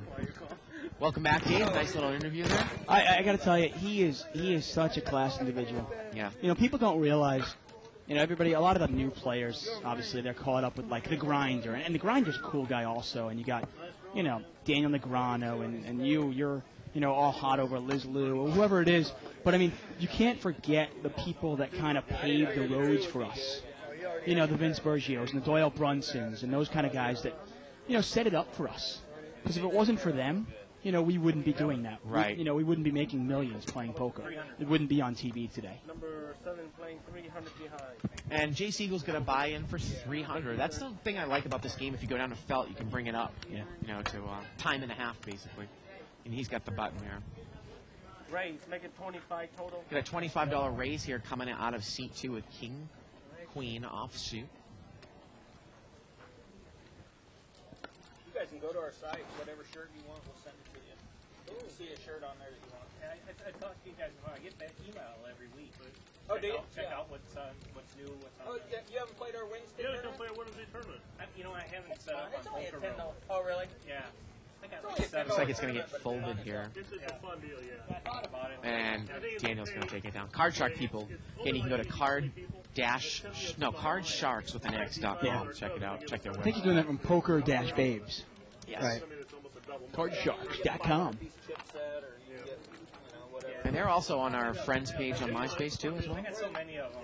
Yeah, I know. Oh, our friends of Live at the Bike on our Live cool. at the Bike. Of course, we have our website, which is liveatthebike.com. Check that out. A lot of cool features on Live at the Bike. Email here from BL from New York. He says, hey guys, I was wondering, how and when did you guys decide to go pro, and what games were you playing when you first turned pro? Did you just wake up one day and say, I'm a professional poker player, or was it a process? Were you working on the side for a while before turning pro? And, you know, a little bit, probably somewhat unique, although, you know, a lot of other players like Kathy Liebert kind of started where Dave and I did as well. We were So did really, Chip Reese, by the way. yeah, we were playing full-time as actually props, poker props, and we might want to put that as seen on Live with the Bike too. Yeah, I mean, I actually kind of consider, you know, it's a weird, the more I'm playing pro now, Right. and I almost consider, and Nicole Pepe used to Right. say this, she almost considers herself a semi-pro, being Right. a prop. And I consider being a prop almost as an apprenticeship to being a professional poker player, in a weird way. Sovak is raised here out of the blind with ace-jack offsuit. And seat number 1 here is called, Arby. And seat number 6 is called. And we're going to see three-way action here. It's about a $60 pot. 10-4-5 here. Now, it's interesting. Sovak raised it pre-flop. Now he's going to lead out into 3 people on a board that he's missed. Whereas before, when he makes something, he checks it. Now, It's backwards play. in this case, no one has anything, and he's going to take it down. Now, Dave and I have not been props here for a while now, and we basically just do the show and we play on our own, full-time, no limit. And that probably would have been the case several months before, and then we finally kind of got in a situation where we could stop propping, basically, and continue doing the show. Exactly. So that's how we Well kind of got our start. Well said. Yeah. I mean, being a prop, you pretty much... The nice thing about being a prop as an apprenticeship, if you want to go be a professional poker player, is it kind of forces you to get on a schedule. And it forces you to be really disciplined about playing 35, 40 hours a week. It also forces you to play in a lot of bad games and a lot of different games. Right. and you get proficient in playing in tough games and all different types of games and changing your style of poker. And it kind of sets you up in a way where if you can succeed being a prop, I really think that you can succeed even more so being a professional poker player. We got a $15 raise here by seat 5 with ace-jack. Seat number 2 is going to call there with that dominated ace like we've seen before, Abram. And again, if we see an ace here, oh, look at this, though. Daniel is going to re-raise. We've seen a lot of this, Dave. I mean, a lot of guys re-raising with ace-jack, king-queen, pocket nines out of the blind. I mean, okay, it's not the best hand 3 ways out of position, you know. No, it's not the best hand. I mean, it's a way to play it if you're going to just take it down right now. It's going to make it 65 more to go here. I mean, depending on how the table is playing, sometimes I'll raise with pocket nines out of the blind, and sometimes I'll just call and try to hit my set and win a big hand. He happens to be in great shape, and if he gets Jake to fold this, and Jake should fold it, especially with 2 players behind him, you know, it's a lot of dead money that maybe you can win with those nines.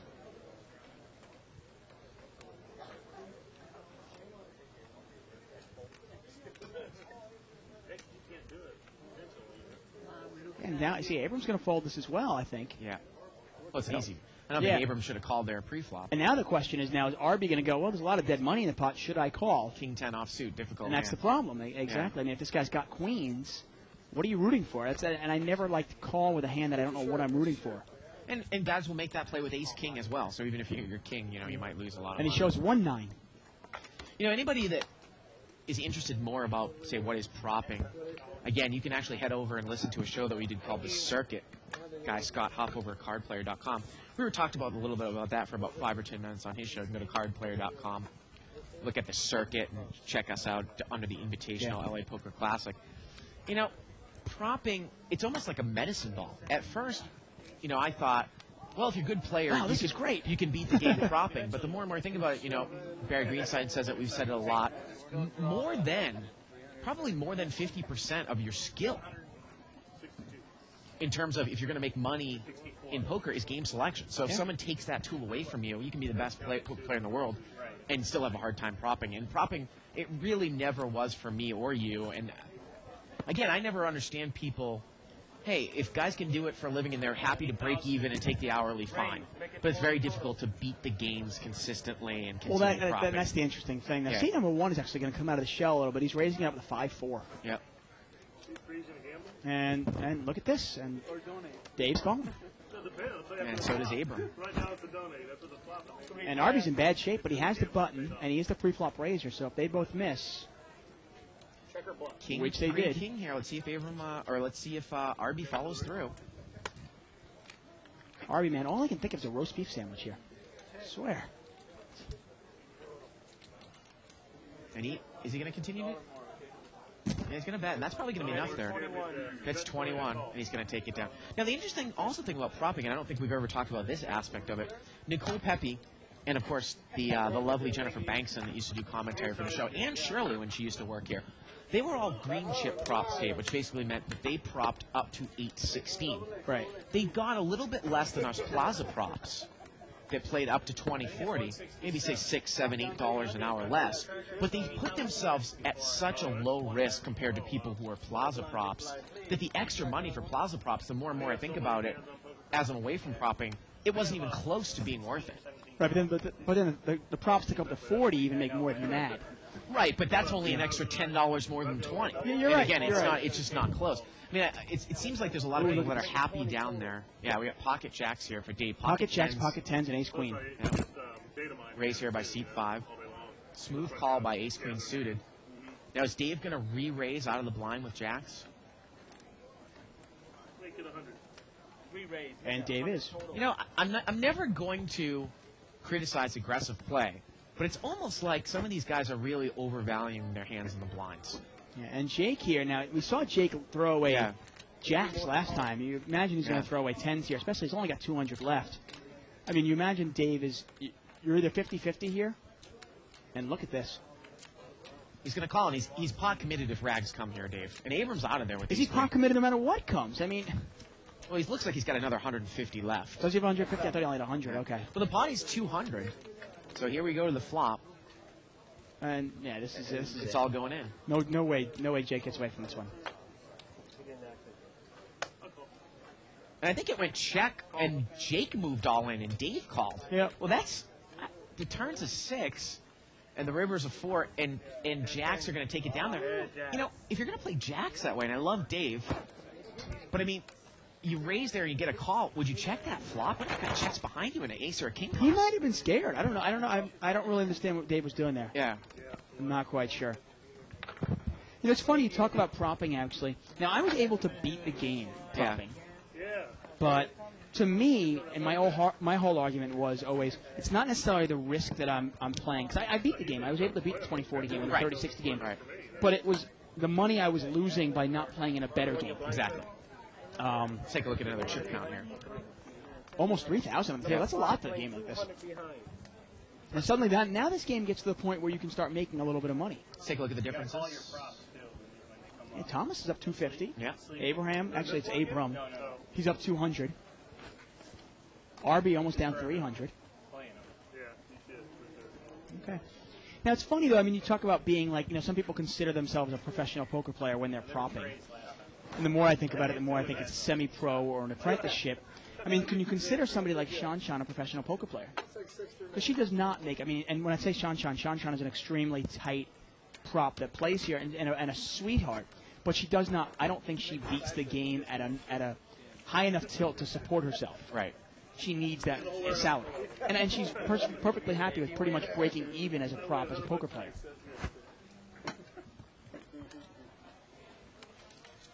John E. has also said on 2+2 that Eric Lindgren was a poker prop. There you go. Start. Well, And actually Ted Forrest was too, because I remember reading that article on Hard Player. a lot of guys started out. They go, "Wow, I love poker," Right. and most people that are professional poker players love poker. And they go, "Okay, I love poker." And now you walk into a casino and you go, "What's a prop?" And you find out and you go, "Wait a second, they're gonna pay me to play poker? Holy shit! Where do I sign up?" Right. Okay? And that's how most of us start. Then after about a year or so of doing it, you realize, wow, it's not quite as good as it's all. If you make it a year, I mean, 90% of people we see coming in and out of here within a month, Dave. Right, but if your game's got to be up there to even break even. Oh, definitely. Yeah. If you're a good poker player and you still love it after a year, Yeah. you start realizing, wow, you know what? I'm giving up a lot of equity by Right. not having that game selection. Right. Dave is raised here with ace-queen offsuit. Jake is called with pocket fives, and Arby's going to call with jack-10. You're right, Ray. It is negative EV. Check out our cameraman picking up the poker lingo. Three-way action. Jack-4 deuce, and Arby's outflopped him. Now, Jake is only staring at one overcard here, and there's three ways. I mean, Jack is Jack always scares me. It's the one card that's like always in somebody's hands. And Arby, it gets checked over to him, and he's going to bet right into the razor, Dave. He's going to see where he's at. I mean, I know that makes no sense, but for some reason to me, the Jack just always seems like it's there. It scares me more than a queen.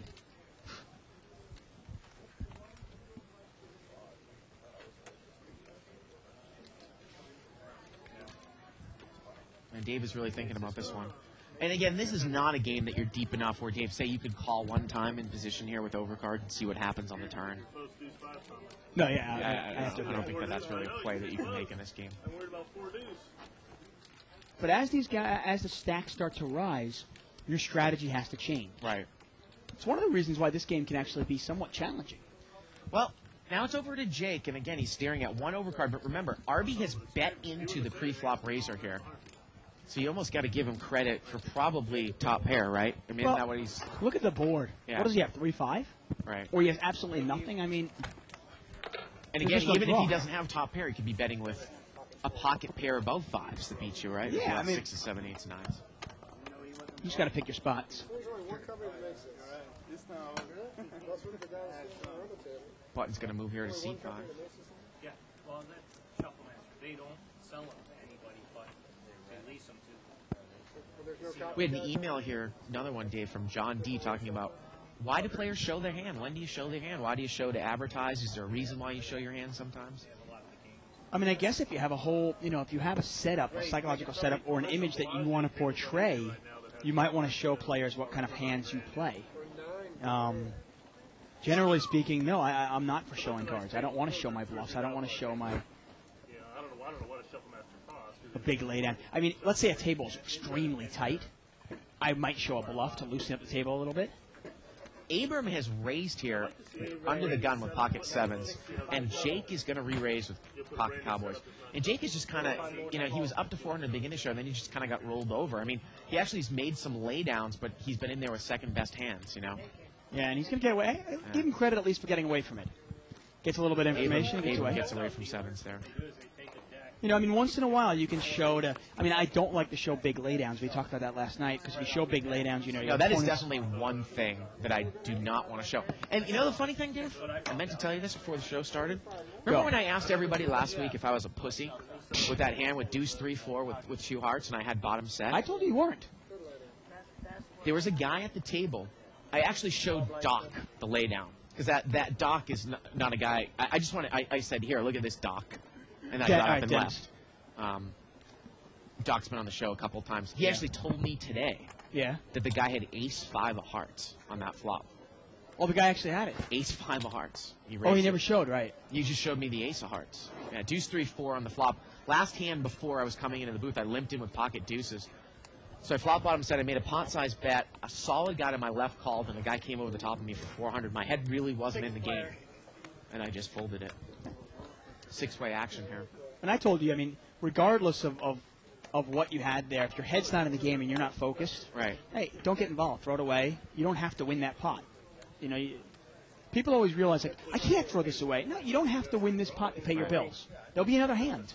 These casinos are open hours 24 hours, 7 days a week. Jake is bet here with the jack, and he's going to take it down. Now, even if my head wasn't in the game, if I had pocket fours there, that's losing too much value. I have to get involved with that hand. Deuce 3-4. I think. No, I understand what you're saying, but it's not going to kill you if you lose value one hand. If you're just not focused, if you're not paying attention, Ace-5. Don't get involved with it. Obviously, the better the hand, the better the hand. My whole point is there's not one hand out there. If you're playing, I'm talking about live poker, not a tournament. You're talking about live poker. There's no one hand out there that you have to play. Right. Ray, make it 15 total. Got a $15 raise here by seat 1. He's going to come in with a little suited connector, 4-5 of spades. We're halfway through the show. Just like that. Seat 4 is going to call. Seat 5 is going to call. Well, we're here talking about it. No, I have to think that play you made was the best play. But you're still a pussy. And you figured out you almost figured you almost got to kind of think your 2 is good. 4-way action here. If you hit a 2, it's good. You're probably beat at that point. 9-8-6 here. And RB raised it with 4-5 here, and he's going to make a continuation bet. He's going to bet 20. I think Sobak's going to call this. Yeah, he's got Jack 9. He's out of position. He makes the check call. Turns a queen. RB's now drawing dead. Goes check. Actually, no, now. I'm sorry. He's not drawing dead. 7 can come. River's a deuce. And Sobak actually showed down his hand out of turn, Dave. Now, that's interesting. Wow. If you show your hand down out of turn, and now I'm in position against you, and you show Jack 9 there. Well, if you've got a bigger 9, you probably bet it for value, right? Yeah. And if you can't beat him, well, then you've got to decide, can I bluff him out? Right. But I guess generally, Tony, to answer Tony's question there, I don't think rarely do I want to show him a hand. Right. Obviously once in a while, hey, if you think you can get inside somebody's head, hey, why not? Forty Makatange asked a question that we just answered, basically. Do higher prop players get paid more than the lower level props? Yes, they do. Obviously, if you're going to risk more money, they've got to pay you more.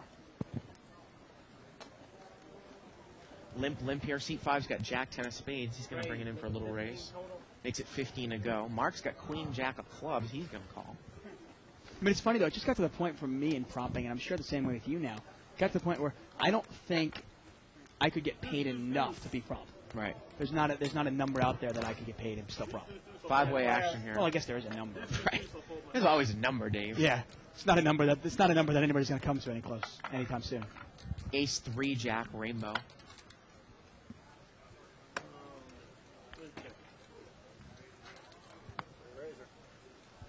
Check or bluff. And seat 5 is going to bet. He's going to bet 40 here. Now, he was the pre-flop raiser, Dave, and Mark is to his immediate left with Queen Jack. He's got second pair. But there are 3 people behind him, and he's going to call here. Well, he's got backdoor clubs. And seat 1, Arby is going to overcall with bottom pair. Wow. Yeah, I'll take one, Donna. No? Let the man buy us a cocktail. 3-player. Turns a queen, and look at this. Mark now has hit 2 pair. Can't believe Arby overcalled that. I think it's going to get checked over here to Mark, and he's going to bet. Yeah, pretty easy bet here. You certainly don't want to slow play this one. If any card comes off, it could kill your action or kill your hand. And this is pretty easy fold for Jake. He's got Jack-10. He's got no redraw, really. I mean, a king comes off, he has a straight, but it's a one-liner, and he won't get paid anyway.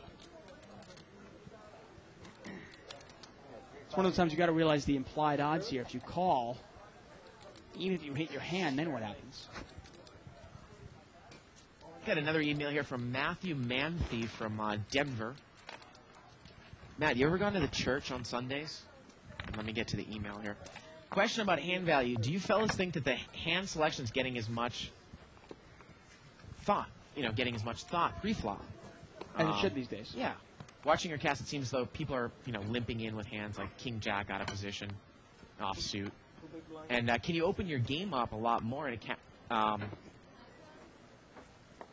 he says, I know that you can open up your game a lot more in a cash game as opposed to a tournament, but do you think that players are getting too loose, even if they are good enough to get away from hands? Just wondering your thoughts. Well, if you're in a really, really passive table, Dave, where there's just no pre-flop raising going on, again, you don't want to play a lot of hands from early position, but you almost can play a lot of hands. Yeah. Because, especially if you're good at post-flop play. Oh, definitely. I mean, I'll tell you the same thing I always say. I mean, I look for a reason not to play a hand out of position. I look for reasons to play hands in position. You've got to realize that traditional hand value, though, in no-limit hold'em is much different than limit hold'em. Right. Ace-Jack, I like 5-6 suited better than I like, say, Ace-10 or Ace-Jack in a no-limit game. Arby's going to bet 20 here. He's got a pair and a flush draw. And again, the reason why that is because your draws in no limit, you can, when you make a hand, you can make a lot of money off of it. You can also make huge semi-bluffs, whereas in limit, you can just drive forward with top pair because it's not going to cost you anything if you lose. Yeah, I mean, limit hold'em, one extra bet. Limit hold'em, we always say, is a much more pre-flop driven game, where hand selection pre-flop is probably, I'd say, 70% of the game, and then 30% is post-flop play. Yeah. While no limit hold'em is probably the complete opposite. Right. Probably more like 30-70. But still, though, there are a lot of hands where you don't want to get involved with. You don't want to be calling raises with hands that are dominated. King-Queen, King-Jack, Ace-Jack. Hands that are up and down, you'll always hear Bart and I talking about they really have very little value. Hands like Queen-4, Jack-5. I mean, what do you really want to hit there? We had a raise here by Abram with Ace-10. Daniel's going to call with 6-7 all suit. Dave's in there with King-7 of clubs, and Thomas is in there with Ace-Jack. 4-player. Four-way action here. Abram, the pre-flop raiser, and there's the ace. Now, Thomas is out of position here with Ace-Jack. There's 2 hearts out there. Now, this is the hand we were wondering. Is Abram going to get in trouble? Well, Abram's the pre-flop raiser here. And I wondered, if Thomas might actually lead on that flop. Because for some reason, if I'm in there with Ace-Jack, I might lead there and see what's going on into the razor. And know that, what, my hand isn't all that value. Thomas does have the best hand now. Well, it's certainly not strong enough to check raise, because then what do you do on the turn if you get called? Right. Well, and he's going to. This is the problem. He's going to mini check raise. If you get called here, might your opponent have Ace-Queen or Ace-King, and you're going to lead into him on the turn? A lot of players usually aren't going to open with Ace-10 from up front. Some will, but that's all you can beat if you're Thomas. Yeah. So like you say, if you get called here, you're really... Abram gets away from it. Well, a nice laydown by Abram, I got to tell you. That's a really good laydown. You don't see that laydown very often in this game. But again, it puts you in a tough spot if you check raise there and get called. Yeah, really does. Thank you.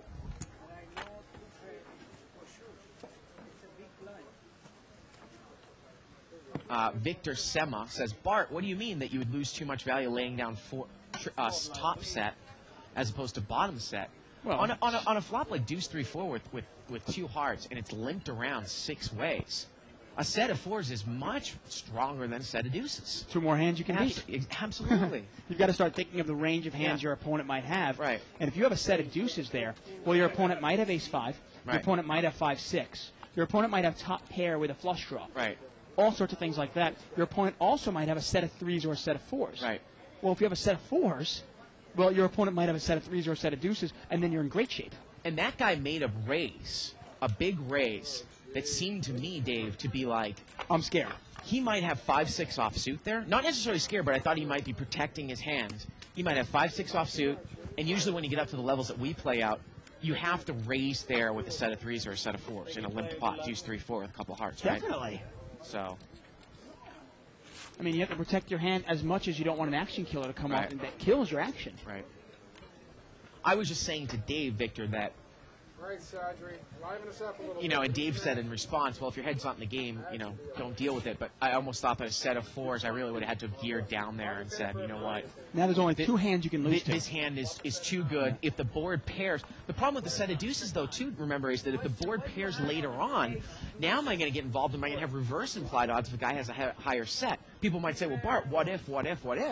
But this isn't. I mean, we've seen set over set before. It's not also totally out of the possibility. It's also not set over set. If somebody had a 2-pair, had 4-3, and they fill up, well, you filled up too, but your full house is small in there. With bottom set, facing a lot of heat there on that type of board, again, I don't want to play a hand where I don't know if I can play the hand stronger. If I make that call and the turns are hard, I don't know where I'm at. If the 4 or the 3-pair, Dave, I still don't know where I'm at, right? In the end, with a set of deuces, I know a set of deuces, it seems like, wow, that's such a good hand. Yeah. In an unraised pot, and when I say an unraised pot, you assume nobody's got aces, kings, queens, jacks, something like that.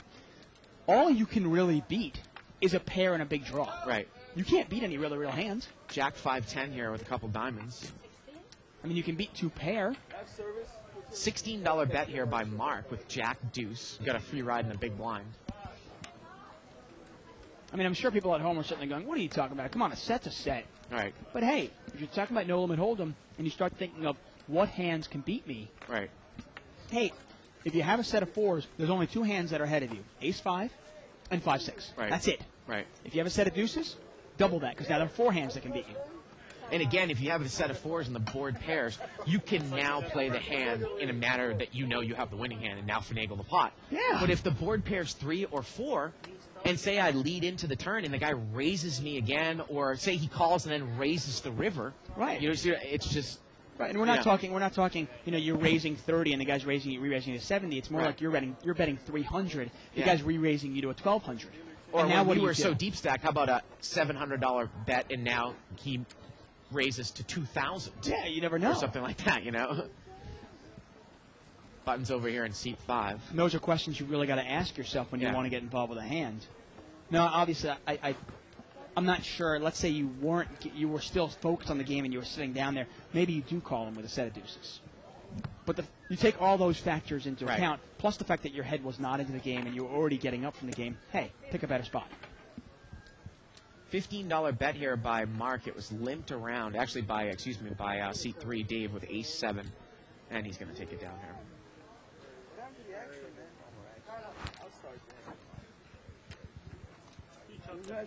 Hey, does CardSharks.com, do they have a Live at the Bike shirt yet?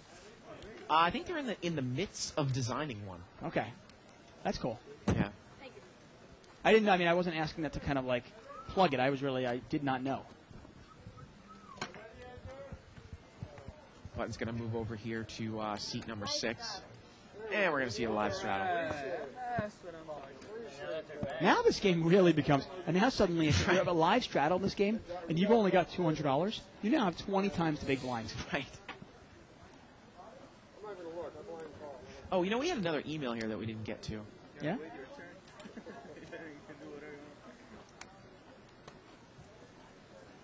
By Jeff Molloway, and I'll get to that in a second. Call here. Remember, it's 10 to call. Make a big family fun here. And we're going to see... Six-way action, but you know what? Sovak is going to raise... No, he's not going to raise out of the straddle spot. Yes, he is. And again, if you're going to straddle and you pick up ace-jack there and everybody's limped in, I don't mind this raise at all. Yeah. He's going to raise it up to 75. This is what you're looking to do here in straddle. You look at it, there's $50 in the pot now. Right. This game, that's a lot of money in this game. $50, that's 2 good hours.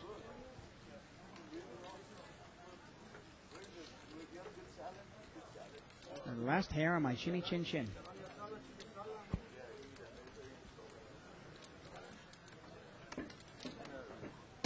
I gotta tell you, I could never pull that bald goatee look off. Not nearly as good as him. I'm jealous. Mark's got 7-10 of hearts here. Sobek doesn't have enough money for Mark to make this call. Although I should post that picture on Live. Like, actually, my senior year of college, I actually went bald. Did you? I shaved my head completely bald, and I grew a goatee just for hockey season. You know, I thought you were going to post that hand that I asked you to post a couple days ago with the trip nines when you came up to me and asked me that question. Yeah, I have a backload of hands. I've got a hand that I've got to post first against Mike. The one I played against Mike, I've got to post that in my blog. And then the trip nines one, that'll be in 2 days after that one. Oh, okay. Button's going to move over here to seat 7. And we got another straddle here. It's interesting, David and I, when you see his post, talking about when you make trips and you're unsure of your kicker, what the odds are of chopping, how much the pot has to lay you, and such and such and such. It gets pretty complex, so it's going to put it into words. If you don't think your kicker is going to play, basically, do you want to take a lot of heat to well, chop? You know your kicker's not playing. You know it's not going to play. How much heat can you take with what the pot lays you to chop the pot, basically? Right. And can you call and so forth, and how many, Right. Like if you're getting 2-1 on the turn, can you call for a chop if there's a 20% chance that the guy might have a kicker that does play? Yeah. Something like that. Or and a 60% chance that a kicker doesn't play and so forth. Right. Exactly. Maybe a 10% chance that he has a full house ready. Right. Kind of a very complex math question. Live straddle here by seat 1, and we're going to see 7-way action, so we're going to get a $70 pot here. Here it is. 9-9-3. And nobody has a 9. Nobody has a 3. I love it. These guys are playing the pair game for $5. It's not the same. Are they picking it up from Live at the Bike? I mean, are they watching the show? So. Are they watching like Mo and Mike and Trish, and they're picking it up? I mean, this is great. Checked around here. Turns a 7. No, Mark's open-ended now, and Arby's picked up the best hand with 7-8. Besides that, no one has anything. I was playing in a game with Mike the other day. 23. Arby's going to bet here with pair. Is Mark going to call with the open-ended straight draw, or maybe raise it? Well, you got it. It's a double pair. It's a paired board. There's 2 hearts out there. He gets away from it. Oh, no, excuse me. calls. Mark does call. Yeah. Figures the pot's big enough there because all that dead money in there. Well, it was basically 20, and now there's 70 in the pot, so $20 to call to win 70 here. He's got overcards here, too, as well. And he gets there. No, he doesn't. No, he I'm doesn't. sorry. For some reason, I thought he had 6-8. But look at this. Arby's checked, and Mark's going to try to play that move again. He called in position. He's going to bet now. Well, if you have 6-8, he got there. 10-8 didn't get there. You start putting him on what kind of hand you might have here. It's a $45 bet here. That might not be enough. That might not be enough. Now, the pot is now 115, 45 to call, and I think he might call 45. He's shaking his head. I think if you make it 75, though, I think you definitely take it down. You've got to realize that your opponent probably doesn't have a 9. He's scared, but he's going to call. 45 is just not enough. The call. Mark's instincts are right on there. Just didn't bet enough. And we got about an hour left in the show. You know, a dealer got mad at me. Well, not mad at me, the whole table. It's funny, we were playing the other night. I was playing with Mike and Trish, and I decided to play the pairs game with them. And just for fun. Figured, okay, you know what, I'll throw out my gambling image a little bit. And the dealer said, no, you can't do that. You can't do that. So we had to stop. Really? Yeah. She got mad at us. You didn't tell the dealer off? I did not tell a dealer off. When do I ever tell a dealer off? Have we ever seen me tell a dealer off? I'm not saying you. I'm just saying, the table. Usually, whenever the dealer says something, the table says, shut up and just deal. Well, it was Mike. Especially at the levels that we normally play. I know. It was Mike and Trish and then me. And, none of us are going to treat a dealer badly. So we just kind of laughed at her and said, okay. Oh, it was Bin that said that? No. Bin would never say that. Oh, okay. Somebody else. It was actually a new dealer.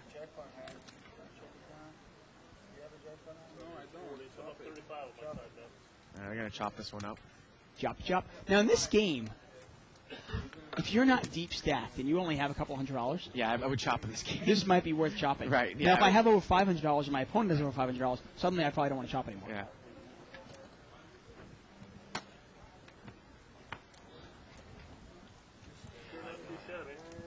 But he's going to move over here to seat 9. I am still amazed, and like I said, I am not a dealer abuser, and I'm nice to the dealers. But it always does amaze me, Dave. I almost see it now. I'm looking for it now.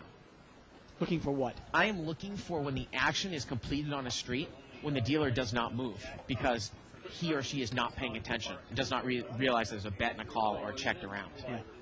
You know, just kind of staring aimlessly out into space. Got a raise here by seat 9, king 9 off suit. I mean, you can't blame the casinos with the explosion of poker. Right. And every casino, adding more and more tables. There's just not enough dealers out there. Daniel's called here with ace 9 of clubs. Queen 5 deuce here, rainbow. There's actually an article on Card Player a while back, too, that... And now, with the more and more poker that comes around, they take the good dealers and they put them in, like, managerial roles, like dealer coordinators. Well, look at Bin. I mean, Bin has actually not been here that long. Right. She came in and she did a tournament dealer. And now she's like, I think she does scheduling. She's already dealing for Live at the Bike. Right. I don't think she's been here that long. Daniel bet 30 and Sovak called with a gut shot. River's an 8. And everybody's missed here, but ace high is good. Yeah, Evelyn was saying that Bin's only been here a couple of years, and in the world of being, we have some dealers that have been dealing for 15, 20 years. Within 2 years, Bin is already doing everything. Daniel tried to bluff the turn. Novak called him with a weak draw, and the river brought a blank, and Novak bluffed him, and he shows the bluff. You keep calling this guy Novak. His name is Sovak. Sorry, Sovak.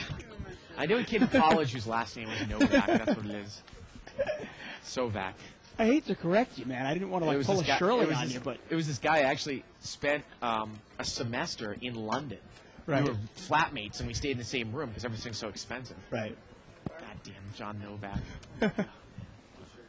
Bastard. I want to. I know. Ring that guy's neck. You were in England, so it was flatmates more than roommates. Yeah, huh? flatmates. I like that. Yeah.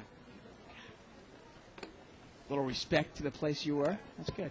Button's gonna move over here to seat 1. Limp here.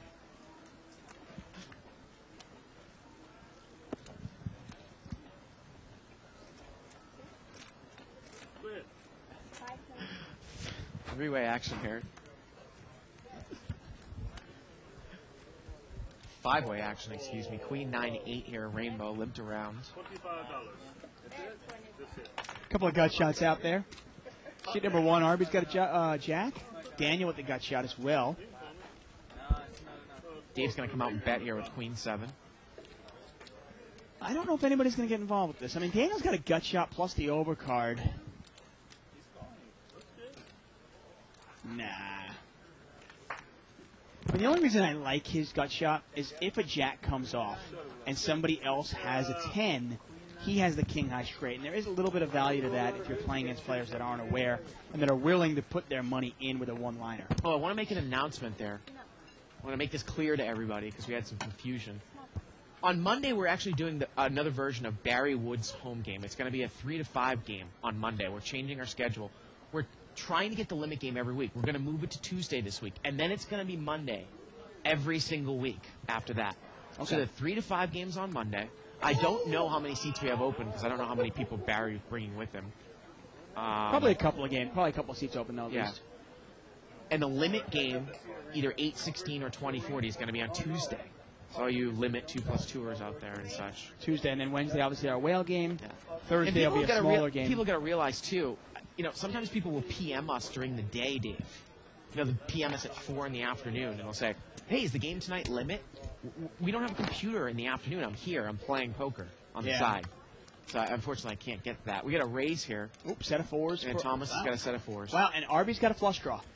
Could get some fireworks here. Arby had raised it pre-flop, and he's going to continue to bet here with this flush draw. Now, Thomas doesn't really slow play. Imagine he's going to raise this up, and he's got a mini raise. And you can see how quickly Arby just called there, Dave. Almost screams like a draw. And there's the flush. Wow. Now, Thomas does have a redraw here. And you might put a blocker bet in here if you think your opponent has a hearts. You almost put a blocker bet where you think, okay, let him slow play his hearts. Maybe I can catch a full house. Maybe he'll just call here, right? Exactly. Oftentimes I'll do this actually with my set of fours here, and I will fold the river. And look at this. A bet and just a call by Arby. Here we go to the river. Well, the river does not pair the board. Now, if Thomas bets here and gets moved or raised here, I guess you're just not deep enough. Maybe Arby makes this move with No, you know what, pair. Arby, I got to tell you, Thomas has no idea this guy's got a flush. I mean, he is betting for value. He's going to bet 120 here. And this is a pretty straightforward Arby's going to move in, I'm assuming. Well, Arby's saying I've been getting beats like this. I think he might think he's losing to a king-high flush here. Look at him. Are you kidding me? He hasn't moved the money in yet. See? Saying I have a flush, too. Ace high. Ace high. Right? Hey, let's take a look at the guy who's bluffing here, now that he knows he's bluffing.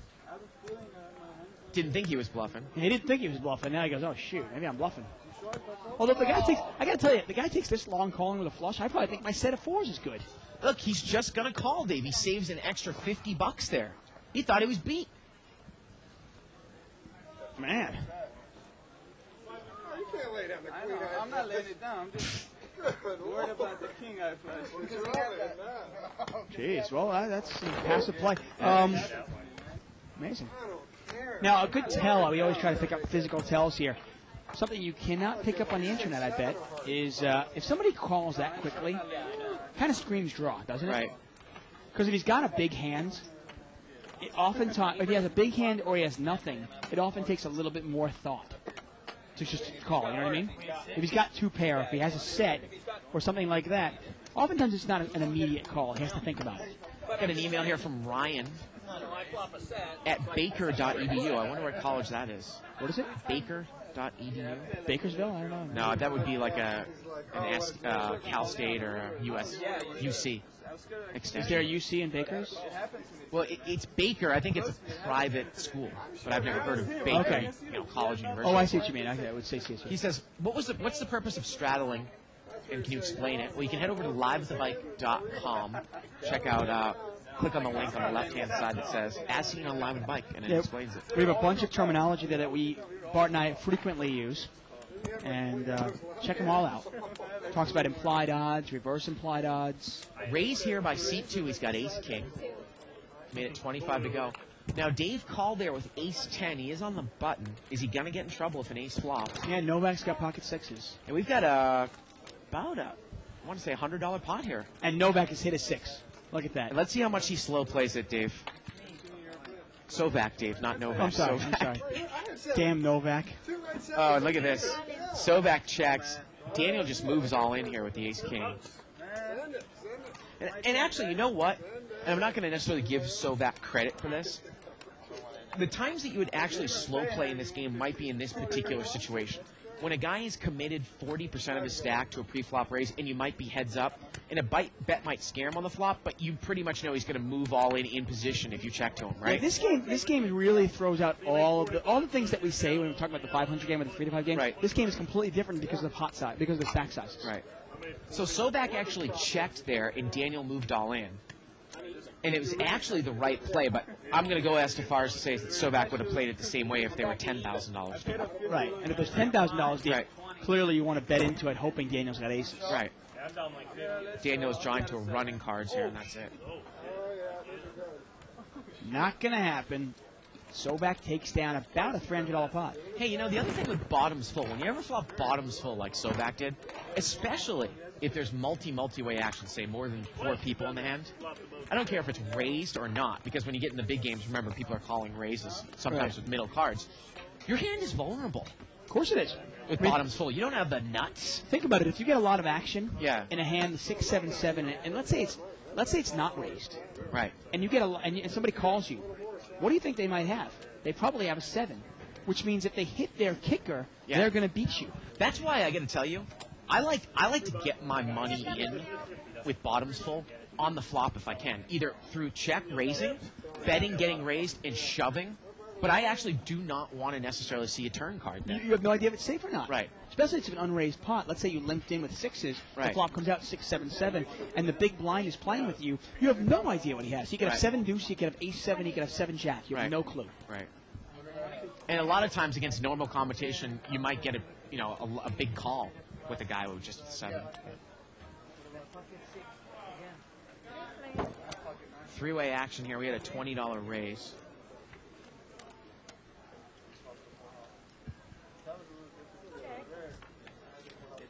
Bet 50.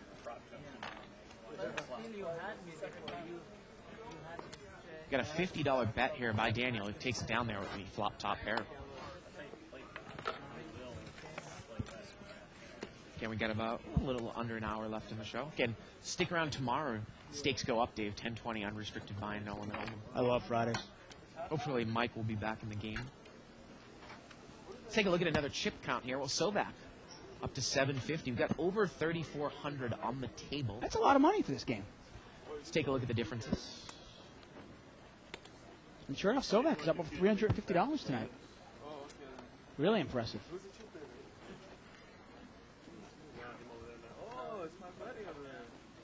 Hey, here it is. Med Crew. When is it okay to tilt in a poker game? I mean, are these real questions from him? Well, I think the thing that he said, you guys are really sexy, by the way, might have answered your question there at the end. Well, is Med Crew a girl or a guy? I think he's a guy, right? We've had How do you emails know? from him before. I've never seen his name. I've always seen Med Crew. Limped around here, ace, queen, 10, couple clubs. Got an ace 4 over there for Sovak.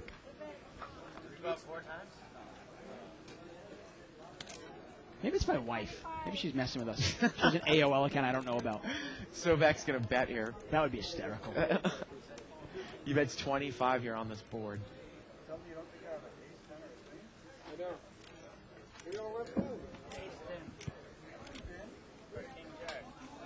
Take it down.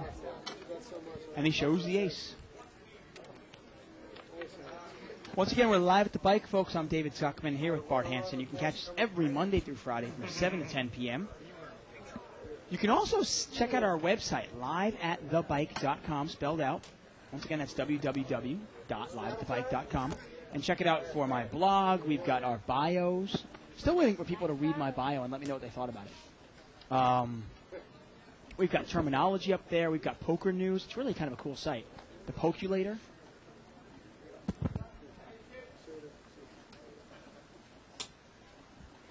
Got a straddle here by seat number 9, Sovak.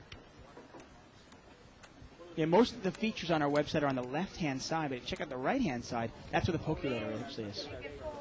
We got a $40 raise here by seat 5. Pocket 8s. And RB limped in there with ace 8. Is he going to make this call out of position? He doesn't want to, Dave.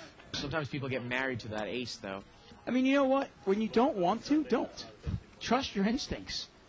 And he's going to make the call. How about an ace, case 8 blank flop? That's nice. Jack 10-7 here on the flop. Well, they both have a Rainbow. gut shot. Jake is in command of the hand, though. And it checks around. Turns a 10. And they still have the same gut shot. And now it gets checked. And now Jake's going to bet 20. Jake didn't really like the flop. It got checked to him, but he didn't want to bet. And now Arby's going to call him. The river's a 3. Doesn't This is change probably anything. going to get checked down. And Arby checks, and yeah. Jake checks as well. Although, you know what? Could you ever value bet with 8s there a little bit? If you think the guy might be calling with ace high? Get a call from a 7? The thing is, he checked you twice, Dave, so it's Yeah, a you little wouldn't strange. put you wouldn't put him on a jack. Right. No. You certainly wouldn't put him on a 10. So you go, yeah, maybe he called me with a 7. Maybe he called me with pocket 5s or pocket 4s. You never know. Anybody know John Novak out there? Graduated from Syracuse, 2001. I'm sure somebody knows him. I think he's a big guitar player. Actually, better than that, does anybody know Jack Black? I'm trying to. I really want to meet the guy. I need to meet Jack Black. So if anybody knows Why him, do you need to let meet me know. Jack Black? Isaac knows him. Okay, good. Ace King here for seat 5.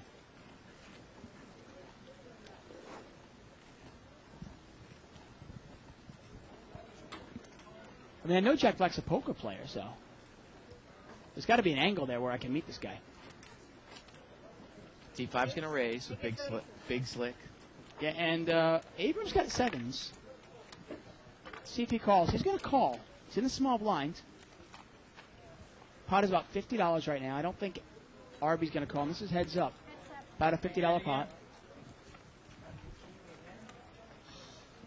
There's the ace. Yep, there's the ace. The ultimate scare card. Abrams just hasn't had a whole lot of luck. Yeah, Jacks always scare me, but aces scare me more. Look at this. Abrams going to bet right into the flop. You know, it's not a terrible play. You're betting into it. You're hoping your opponent has raised with tens. Or jacks even. I mean, if your opponent is raised with tens or jacks, he'll probably lay this down. He just calls. Turns an 8. This is the problem now with his play. Now what do you do? Well, he's going to bet again. Wow. Bets 30. And now the raise comes with ace-king. And Abram throws it away. Abrams out of there. I don't mind Abram taking a shot there once in a while. I mean, you've got to realize if you're playing against a pretty solid player and they raise, usually they're going to have an ace in their hand or they're going to have a pocket pair. It's one of the reasons why I like to raise sometimes with 7-6 suited, or I'll raise with Jack-10 sometimes. Mix it up. But against a tight player, hey, if the ace comes out there and they have a pocket pair, that's the ultimate scare card for them as well.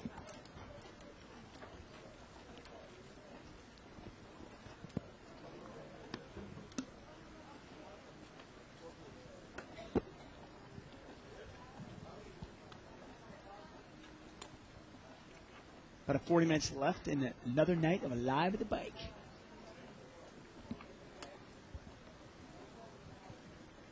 And I'll tell you, while this game's obviously not as exciting as a game where you have $100,000 on the table, I still think it's entertaining, and I still think it has its value in learning. I mean, I really think you can learn a lot from a game like this. You might even be able to learn more than you can in a game that has $100,000 on the table.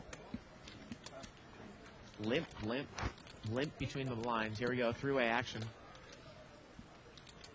Queen, deuce, jack here. Well, everybody's got a pair. Novak's got queen 3. And we got a $15 bet here by seat 3. Dave with deuce, and both players call. Bastardizing this poor guy's name. How would you like if he was doing commentary and he called you Bart Fart? I got that enough in kindergarten. The river is a 9.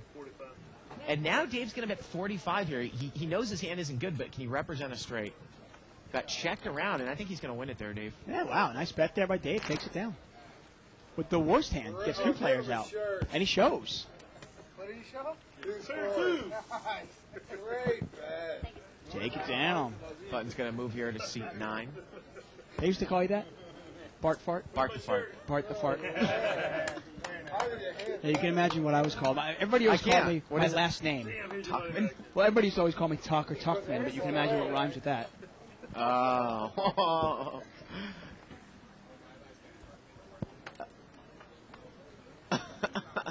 Yeah, and exactly, Ray. It wasn't Duckman. Hey, fuckman, give me your lunch money.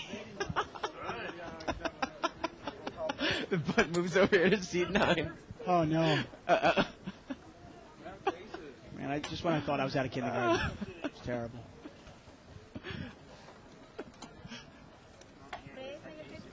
Raise here by seat 6. He's going to make it 15, 7, 6 of clubs. Deuce, and deuce. Come on. Pizza, pasta, and poker, huh? Big race there. Hey, nothing wrong with that, man. There we go. Thank you, sir. We got a call here by seat 4 with ace-9 offsuit. Here we go to the flop. You hear him describing that eggplant? I want that. That sounds good. Queen, queen 10 on the flop. Neither player has anything. Ace high is in control, but Mark's going to bet in position. I don't think Thomas can call. And he doesn't. You know, it's funny. You always wonder. Now, I consider myself a dad, but only because I have 2 dogs. But you always wonder when you become like a real parent and you actually have kids. You always wonder when, you know, these parents are actually naming their kids. I was watching TV the other night, and there was a cop that came on, and they were interviewing. He was some guy in Colorado or something. And they were interviewing him, and he was in some sort of bow tie with a sweater vest, and his actual name was Todd Melvin. Yeah. Man, I tell you, I mean, this guy. I mean, if there was ever a Todd Melvin, this guy was a Todd Melvin. And I just looked at him. I'm like, man, I feel so sorry for him. How do you name your kid Todd Melvin? Is that awful? Mark's got ace queen here in seat 6. He's going to raise. He's going to make it 20 to go. You got a little Italian in you, Dave? I do. I got a little bit. My grandma was Italian. Seat 8 calls. Actually, my great-grandma was 100% Italian. And everybody's going to call. 1, 2, 3, 4, 5-way action here. $100 pot, 20 times 5. Nice pot. Deuce, deuce. 7 deuce here. Well, there you go. Somebody just won $15. Mark's got ace queen. Looks like the best hand here is what? 7-10? I won my money. I'm good. And you can see here, I mean, Daniel bets out here with the 7. And Mark is going to call. he might be calling to set up a play. You know he's playing deuces. It don't matter. It's still on. It's a pretty big pot now. And you wonder now, I mean, does Daniel really love his hand, 10-7? It's a $180 pot as we go to the turn. The turn's a 5. Well, that's a Daniel's safe got a card. flush draw now, too. And it's getting better and better for Daniel. I mean, Mark needs an ace or a queen that is not a club. And Mark has played this move a lot. Daniel's going to check, and Mark's going to bet 75, but I don't know if that's going to be enough. And he would have to bet big here on the river, too. I mean, if you're Daniel here, is your hand big enough to move in? I mean, do you put this guy on a deuce? Yeah, I was going to say, if he raised pre-flop, you could check raise here. And you might even get him off of like something like pocket 10s or pocket jacks. That's if the you're whole trying to get point. tricky with Remember, that. he's in the blind. Right. Mark's a pretty good player. Would Mark be in there with a deuce? And he raised.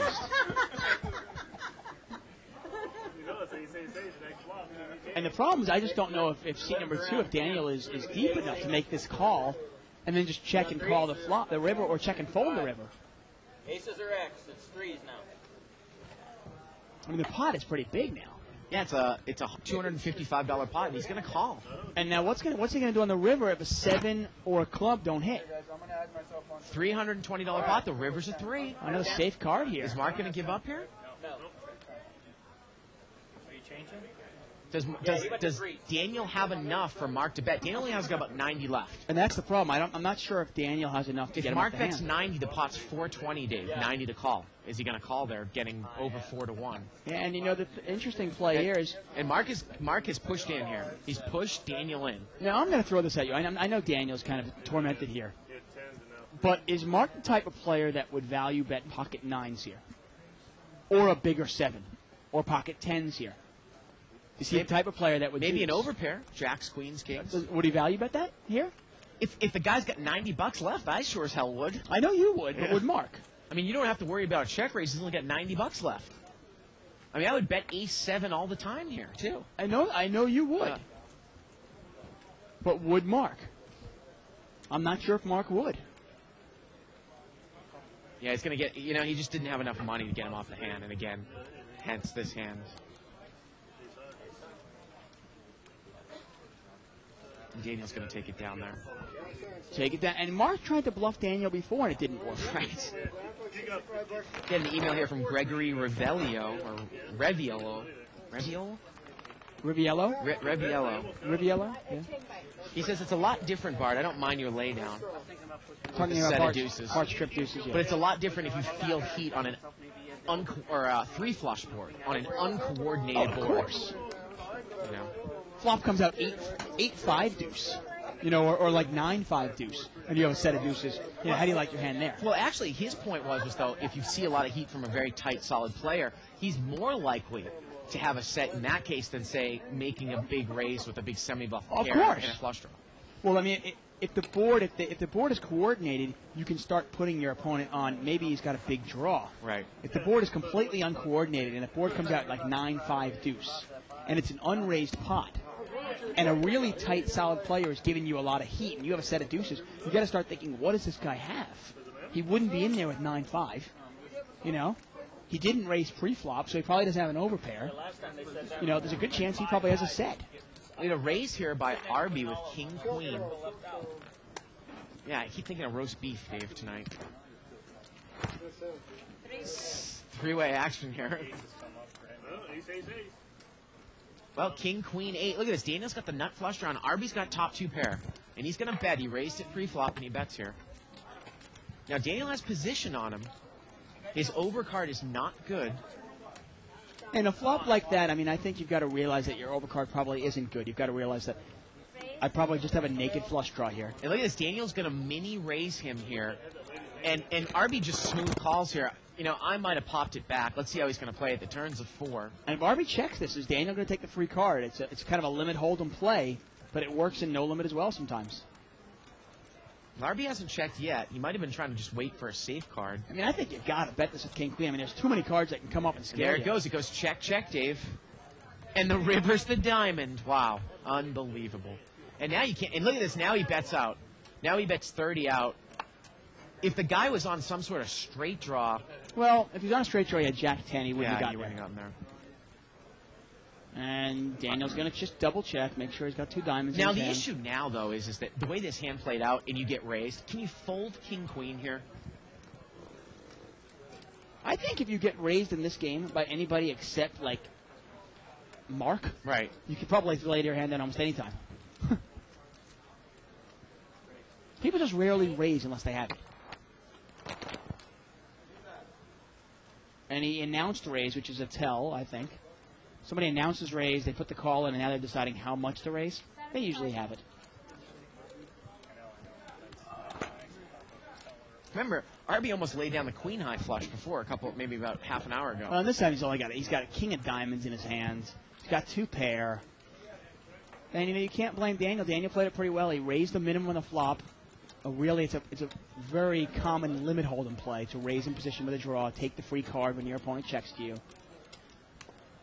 RB clearly made a mistake on the turn by giving a free card. Let his opponent get that free. Now, it's one thing to let your opponent get there, but it's a whole other thing when you pay him off also.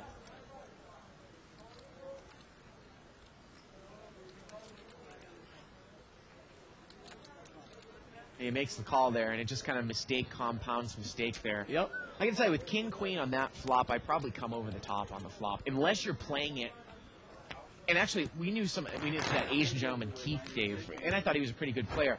I mean, it's almost a step back playing a conservative where, like, he doesn't want to re-raise with King Queen on that flop because he wants to wait for a safe card to come on the turn so he doesn't expose the stack. Right. Now, in this game, you're not really exposing much, so. You're not. I mean, it's not a terrible play to call one time because your thinking is, okay, you bet 20 or 30, whatever it is. He's raised it. He's already made it more expensive for himself to see the turn. Right. Now, you're just going to call that with the intention of betting the turn. If a blank comes. If a blank comes. Yeah. So I don't mind just calling there. It's another way to play it. Right. It also sometimes confuses your opponent. It can kind of freeze them a little bit. 2 hours ain't what it used to be, huh? We had an email here from Troy. He says he's from Aussie. What's your favorite hand? Mine is 10-8 suited. I never really got into that whole favorite hand thing, Dave. You know what I mean? 7-way action. Was it straddled? All hearts, a 3 flush here. 7, 6, 3. 4 or 5 of hearts would be a really good hand right now. Right, that would be my favorite hand on this flop. Well, Jay's got the pocket 9s. He's got the highest heart, and he has an overpair to the board. Now, obviously, the 9 of hearts, I don't know if I'd put money in here on this flop. There's 7 people there. But RB's going to bet. He's going to bet with top pair here. Well, he's in late position. 7-10. I got to tell you, I think Jay needed to bet that. I disagree with you. Yes. What do you... And look at this. Thomas has got bottom 2 pair. Well, then you throw it away. But, I mean, we always talk about it. It's a great flop to bluff into, isn't it? Because if somebody doesn't have, say, a really high heart or a pair or something like that, it's really hard for them to call you. Well, in that case, Jay actually had an overpair with a heart. I think you have to bet that. And then when you get check raised, you throw it away. Well, you're right. It is an overpair. I think that might have been. Yeah, I mean, I think 9 with the 9 of hearts also. I mean, I think it's a definite bet. He's not. It's not like he was under the gun. He wasn't like middle position. Well, he was early position. Early, okay. Still, yeah. I still think put some money in there. See where you're at least, though. You can always throw it away if you get raised.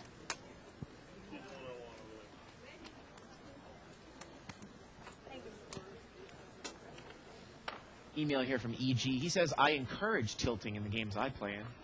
There you go. You know, it's funny. I mean, when you talk about hand selection, like what hand I like, it really depends against the player I'm playing against. You know? Against Corporation Mike, I like pocket aces. But against say, a really, really tight player, I might want pocket 4s or 4-5 or 6-7. And I want them to have pocket aces. Make it 100. We had a raise here by Arby with 5s, a call by seat 2, and Dave is going to re-raise with ace-queen.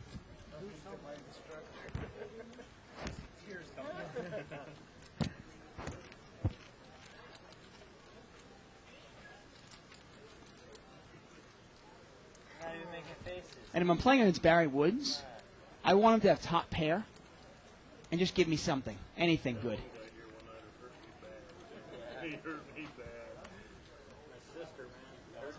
I tell you, it's something about Barry Woods. His money just tastes better than everybody else's.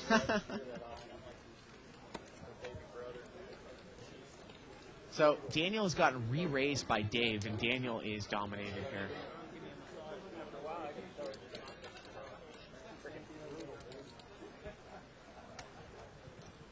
And I think Daniel's going to lay this one down.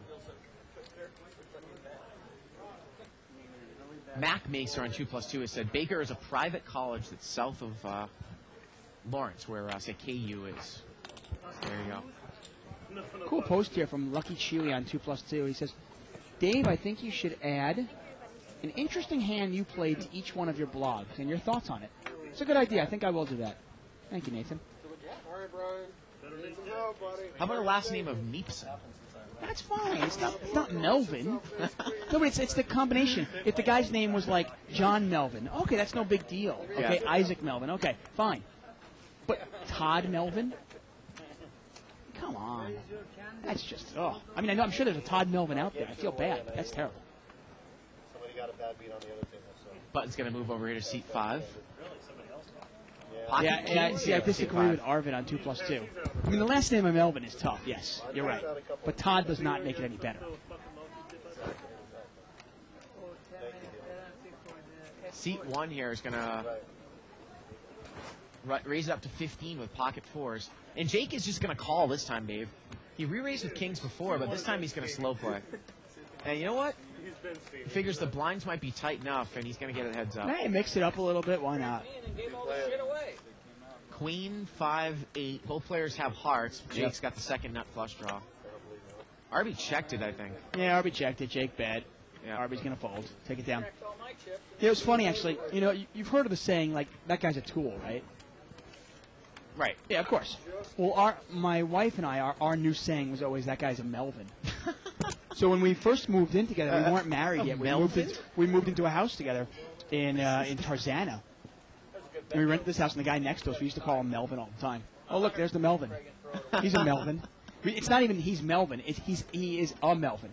It was pretty much a noun. Got an email here from Brian Rodenkirk. Gentleman came here from Iowa over the summer. CCW Glock 27. He says, I'm kind of, basically to sum up his email, he says, I'm in the middle of a bad streak, but a 3-month skid. What do you do to get through some of that? He says he's actually moved down a 3-6 limit to build his confidence back up. Well, that's part of it. I mean, a lot of it is confidence. You can't go to the casino expecting to lose. One thing I'll tell you to do, go to liveatthebike.com and check out my blog. I've written about bad streaks numerous times. It dates back all the way to last year's World Series. King Jack 6 here, rainbow. Jake is going to bet here with middle pair. Mark's got a gut shot here to the queen. Seat 5 bets 40.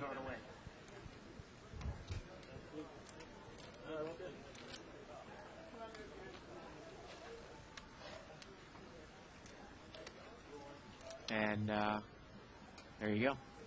Got an email here from Barry Woods. I guess he's dictating our show now, Dave. He says the lineup for Monday is full. Oh, sorry. Yeah. There you go. Barry, David Kelsey, Gus, Kyle, Surfing Illini, SP Surfing Michael, Jay Siegel, Chester, and hopefully Shirley. It's funny. I just got my paycheck, and I looked at it, and I didn't see Barry Wood's signature on it. It's amazing. Right. I guess he just became executive producer. Maybe Monday's Limit Hold'em night. How about we make it Limit Hold'em? Well, there you go. Yeah. If we play Limit Hold'em with that lineup, I'm playing. Ace King versus Ace King here. Versus A7. Little $10, just a call here by Mark. Well, not anymore. Here's Here's a raise from Abram. Well, now you wonder if Marcus is going to pull the limp re-raise.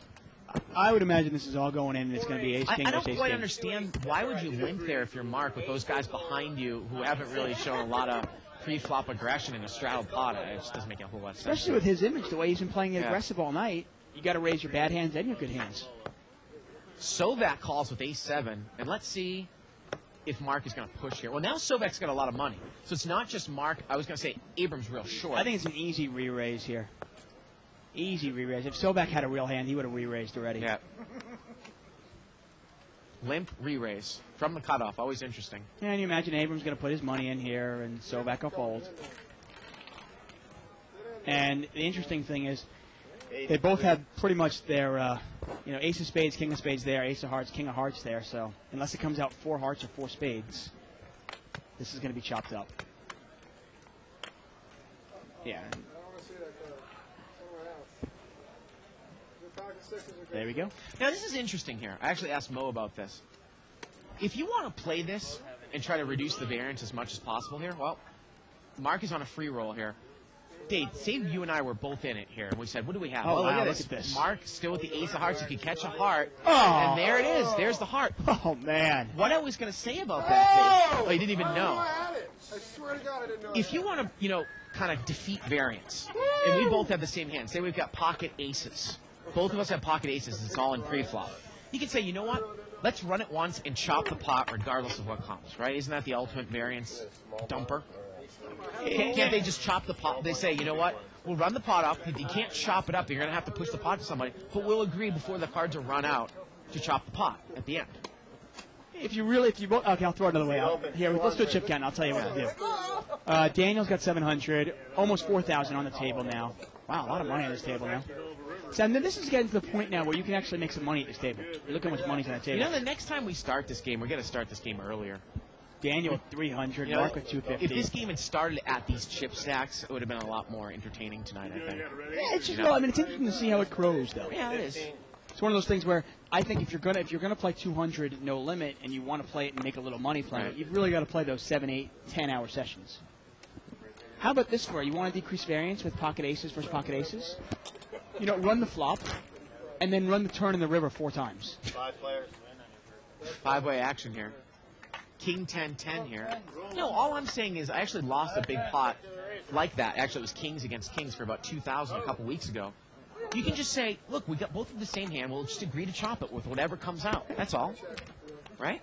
Because you have no edge, but someone could lose. Well, right? See, technically you're not allowed to do that. Technically, you're not allowed to. You can't chop a pot. What I'm saying is that you make an agreement on. I actually asked Mo this question. We get a bet here by Thomas with pocket threes.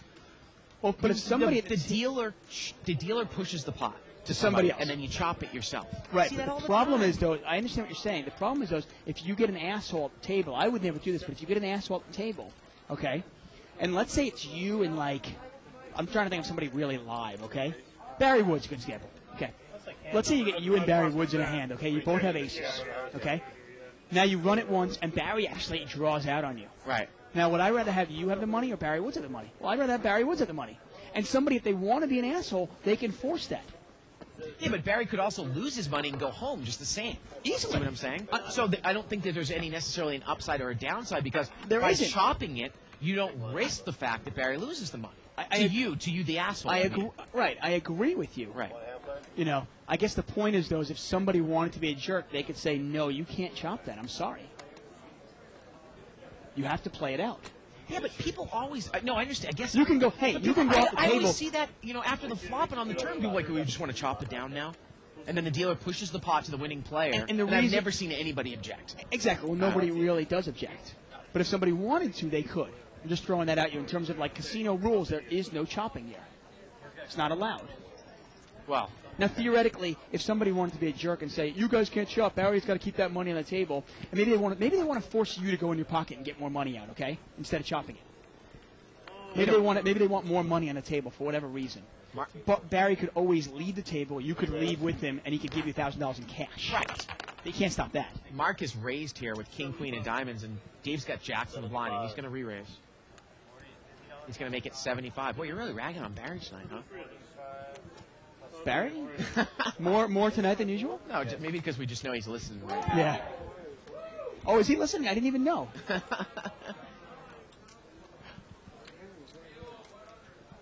By the way, if Barry is listening, my wife is feeling better. Thank you for caring. Wink, wink. 2 players. Mark calls.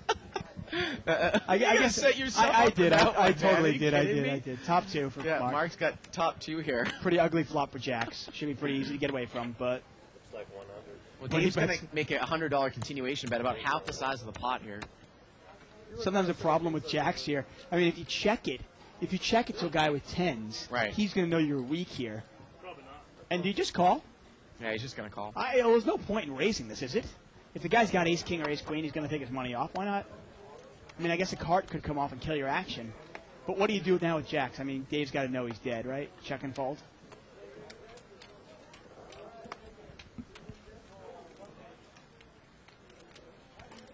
And look, Mark's already showed his money.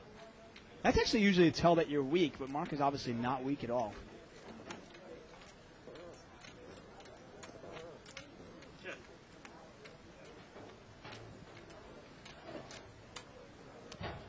And going to move all in here from Mark, and Dave's going to fold. Hey, Brian, can you put that last pair? I sure will. King 10 good. And Mark's going to take it down there. It's got to be quicker. I know. I had a rough flush draw. If I would have stayed. Small blind, big blind. I don't know. Button's going to move over here to seat 2. That's okay. I'm sure I can. And we get about a little under 20 minutes left in the show here, Dave.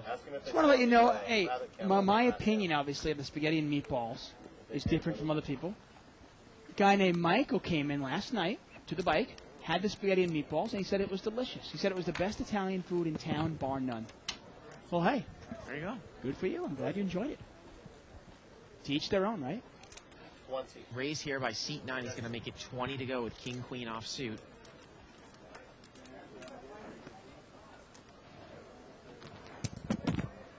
Three players. Three-way action here. All spades. Now, Sovak's got the queen of spades, and it's missed everybody. Well, Peter's got he's got bottom pair now. What? And Sovak's going to bet 30. Look at that new player in the game, Dave. Peter, real solid player. Usually plays the 3 to 5. Sovak bets 30.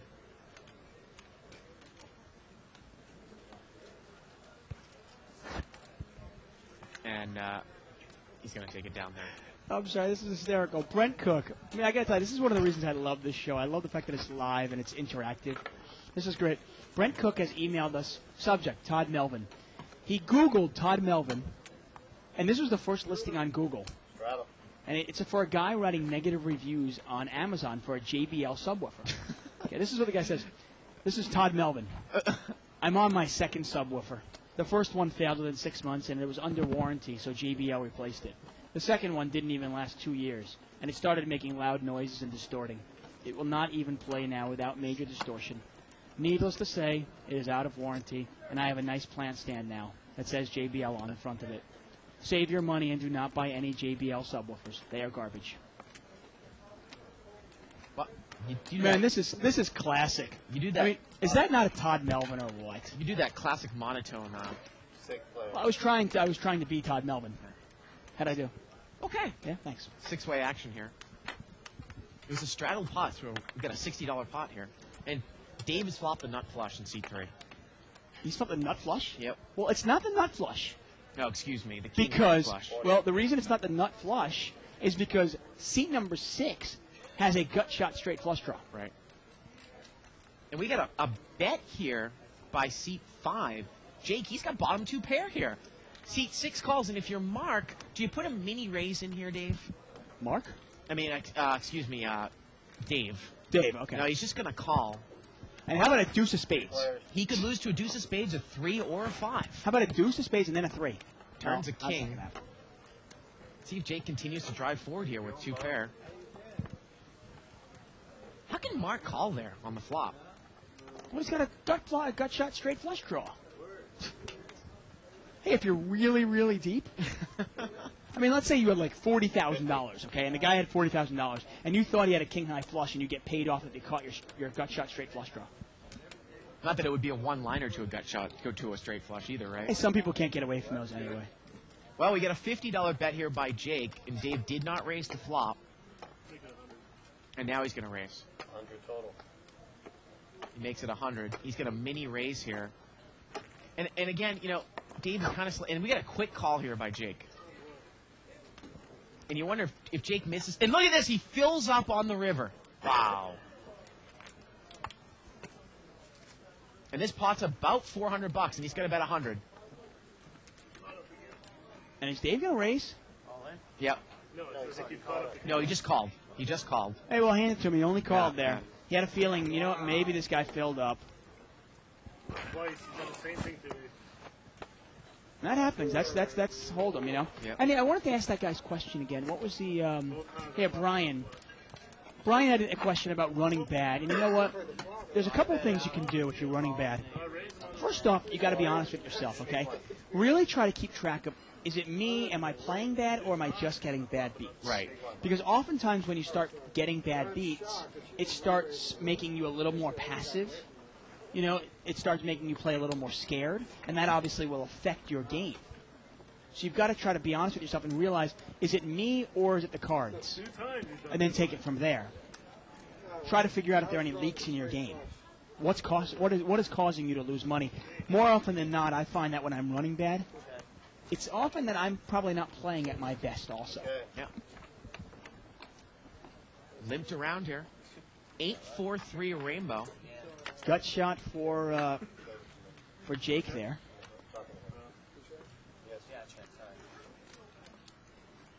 I tell you, these poor card sharks guys, because they rarely win on the show. I hope that somebody buys the shirts. Jake makes the gut shot here. Turns a 9. And he actually had a... No, he does not. No, excuse me. Now he's open-ended. Right? Yes. He does not have the gut shot. And then please, go to cardsharks.com, Yep. buy a T-shirt, okay? This poor guy just lost money on that bad beat. Arvid on 2+2 says that the biggest Melvin on the show is Alan. Oh, jeez. Did I start that? I did, didn't I? I'm sorry. And Lucky Chewy says, hey, don't make fun of my name, Meepson. He says, Dave, did you ever play at Turning Stone Casino? It's near Albany. Well, Lucky Chewy, I went to school at Syracuse. That's actually where I got my start in live poker. I remember Turning Stone when they opened, or when I was 18, when I was allowed to go there. They didn't have poker yet. No. They didn't start getting poker until I was a junior in college. And I didn't play poker there. I played a lot of blackjack there. Craps, blackjack. Yeah, I played blackjack there when I would go there. Yeah. But I was really poor when I was in college. But I'd be excited, like you go play blackjack and you win like $40. I was like, oh yeah, yes, all right. I got beer for like a month. Heads up here in straddle pot, Queen 10 against 8-6 of hearts. Yes, it was crappy beer. We're talking Peels. Beast Or Mats. You know the funniest thing about that was Jack Open-ended straight deuce draw. 9. Peter's open-ended. And he took the card in position. The turn's a 9. Well, Queen High is good here. Now he's going to bet. He's going to take it down. Milwaukee's best. I mean, that stuff, I don't know if it is the same. I don't drink it anymore. But that was the stuff we used to buy as the cheapest beer. You know, it's like the fourth pressed Bud. I think it's Miller. It's either Budweiser or Miller. It's like the fourth pressed. It's like underneath like Meisterbrow and Natty Light and all that stuff. But now there's a marketing campaign. You see it in commercials. Yeah. In poker.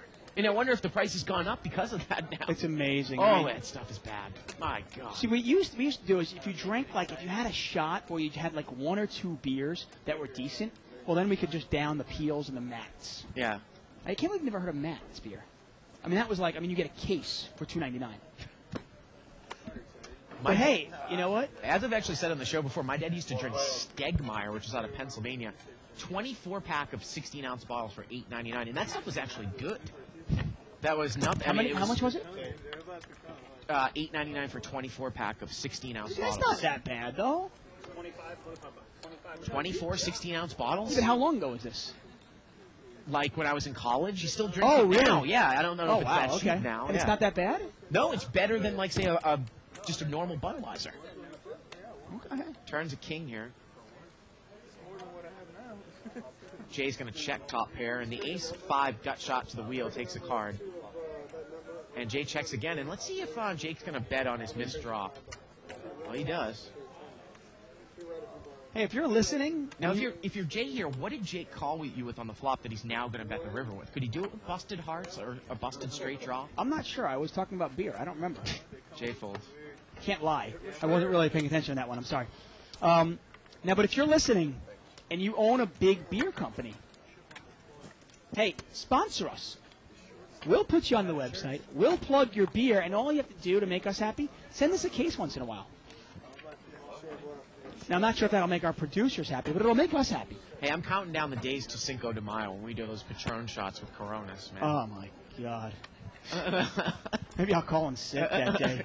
Jeez. Straddled pot here.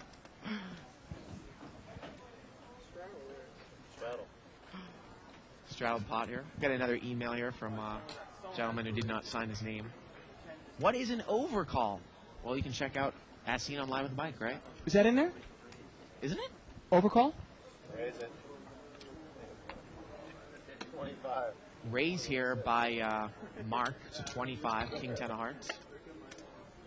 Seat number 9 is going to call. Again, it was a straddled pot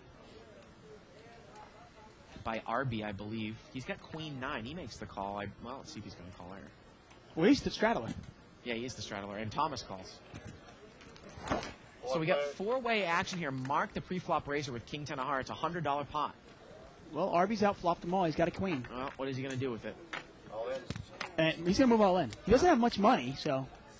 And again, this is kind of one of these unique situations here where if I'm that short, I will check call with a hand that I think might be the best as opposed to bet in this particular case in this game.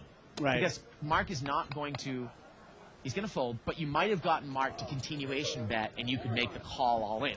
It's kind of an interesting thing. When you are short in a game like this, if you pretty much just have one bet, let the guy continuation bet, right? Yeah. Because there's no real point in betting.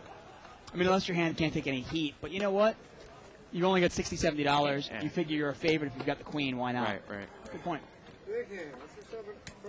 Yeah, I think it is. If you go to liveatthebike.com, left-hand side, you go As Seen on Live at the Bike. We have a bunch of terminology that Bart and I frequently use, and overcall is on there. Hope that helps. If you still don't understand it, email us again and we'll let you know. Pocket Kings, Cowboys. Seat number 5. Yeah, Turning Stone Casino in New York. It's great. It's right in the middle between two great cities, Dave, Utica and Syracuse. Don't knock Utica, okay? Well, Utica you can knock.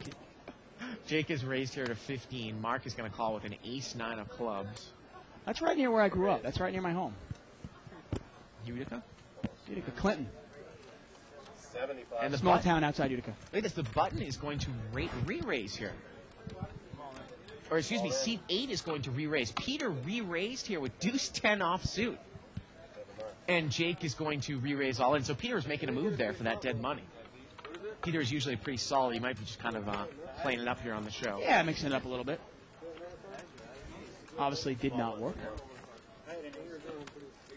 So will your wife be able to service Barry now that she's not sick anymore? Once again, we're live at the bike, folks. I'm David Tuckman here with Bart Hansen.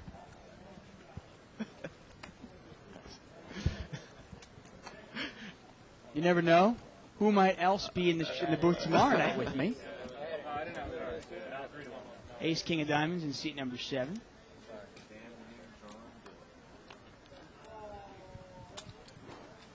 Nice email here from William Frick. Thank you. Jay's going to raise here. Boy, Jay is really not... He's played it tight like he usually does. He's going to make it 25 to go. I got to tell you, I love Jay. I didn't even know he was playing anymore. Right. I forgot he was here.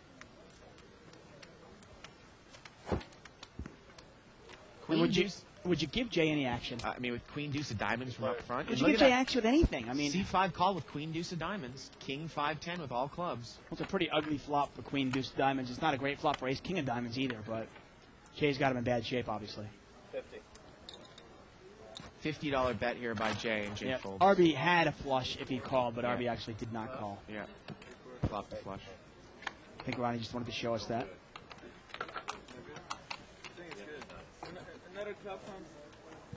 interesting email here from Brent Cook, quoting Barry Greenstein. Running bad is an indication of the past. There just isn't anything you can do to change it or better off. Just focusing on the next hand, session, tournament, etc. It's great advice. You know, if you focus on if you focus on the past, I always like, my biggest saying is I like to learn from my mistakes and then let them go. Because if you focus on it, it's like playing golf. If you focus on a bad shot you just took, your next shot's going to suck.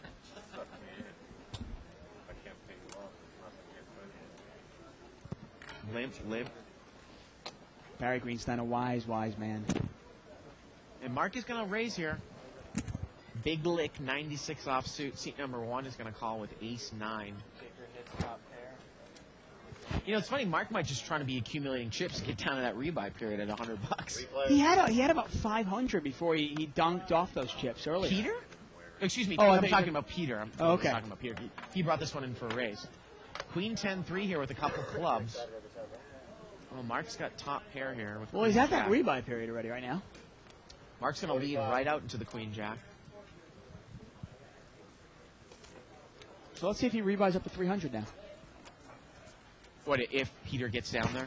Well, he's down there now. He's below 100 now. Is he, Peter? Yeah. You know, it's funny. I always listen to the circuit, and I hear Mattisau always, like, give Phil Ivey shit about how Phil Ivey always says, you don't really run bad, you play bad. Mattisau's like, well, not only is he a good poker player, but he has a horseshoe up his ass that he's so lucky he just doesn't lose pots. And, you know, I'm Mike Mattisau. I've been running bad now for 3 years. But I think with the point that Phil Ivey is trying to... river. I think with the point that Phil Ivey is trying to make is that sometimes you can attribute it to your play. Of course you can. Right. It's one of the reasons why, I mean, is there anybody out there that plays better when they're losing than when they're winning?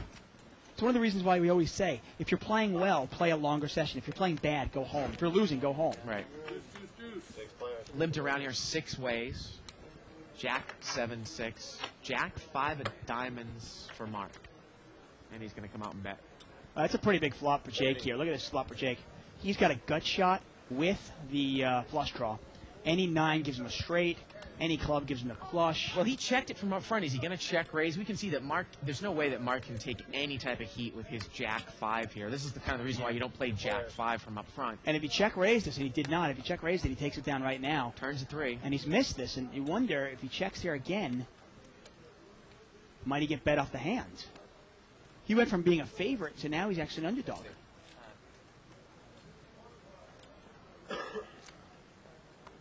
And you know Mark couldn't take any heat before that. And I think Jake is just going to call this. He does. Pot is now about, I want to say, $225. The river's a 4, and he totally missed. Yeah, and actually, Mark back to Mark hit it straight. Yeah. Mark had a gut shot with a pair. And now is Jake going to try to represent something? No, he checked it. And Mark's going to bet the straight. That's going to end of it. I mean, you can't be that naive when you're running bad to actually think. I mean, if you're one of those players that blames the dealer for your, and never takes responsibility, right. never takes responsibility for your own actions, and you really think that after 3 or 4 months or 3 or 4 years, as Mattisau would say, that it's just running bad.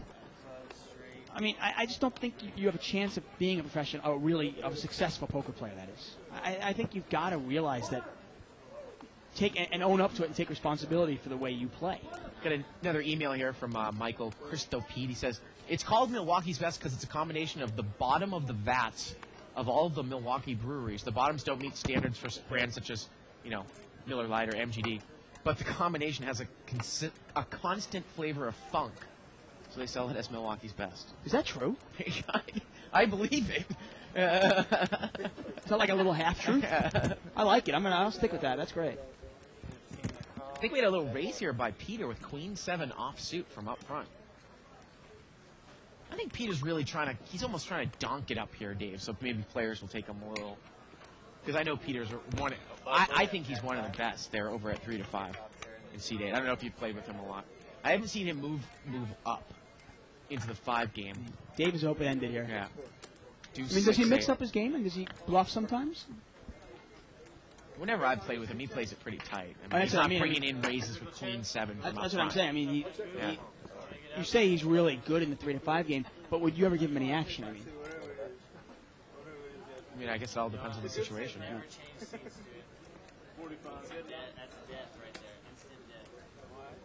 He's going to get checked around here to Dave.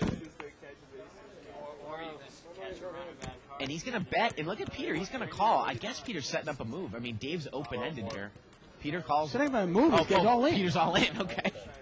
Kind of move. He's all in with Queen 7. Well, Queen High is the best hand. You guys, Peter's actually a favorite here. Yeah. Look at this. Because they share the 7. Turns a 10. Queen High's good here. And the river's a 10. And Queen High is going to take this down. You got to be kidding me.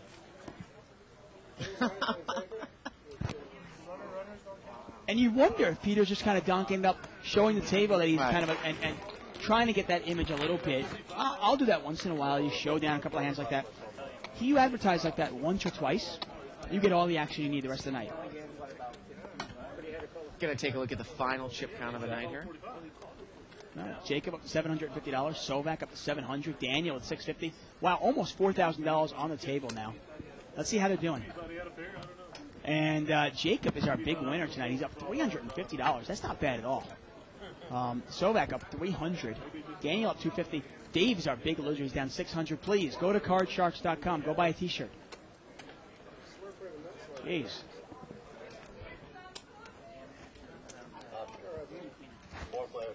Four-way action here. Ace 6-7. We got an email here from Donkey Ron. He says, "Hey, quit bashing card tracks. I'm 2-0 and up $1,000 on Live the Bike." Hey, good for you, Ron. But Dave is getting his ass beat tonight. Jake is bet out here with Ace 9, and Jay is going to raise him with top and bottom. And look at Dave. He's got Ace 6. He also has Ace 6. Oh man, look at that. And he's going to move all in. And look at that. And that's just Dave's bad luck tonight. I mean, when he finally has it, somebody else has it too. And Jake will probably get away from this now. Another 50. You got to realize that your Ace 9 cannot possibly be good here. Now Dave has a free roll to backdoor spades here with the 6 of spades, right? Yeah.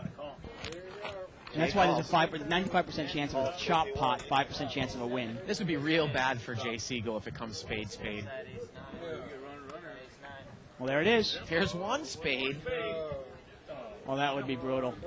And now it's an 81% chance of a chop, and no. Oh. I was going to say 19% chance of a win there. Not to be. Approximately 4 of each. 4 is 6. We're going to do one last hand of the night here, Dave. Again, you can join us tomorrow night for a little 10-20 no limit hold'em. Barry Woods is going to play. By the time we played or dealt? You dealt. Please, faux talk on 2+2. No upstate New York small town talk. I'm from Clinton. I'm from Auburn. I'm from DeWitt. Well, I moved downstate when I was pretty young. I would have to take card sharp. Button's over here in seat 5. I've had 3 of those damn things. Haven't been up there in quite a while. 25. And now Peter's going to raise here at 25 with Ace Jack offsuit.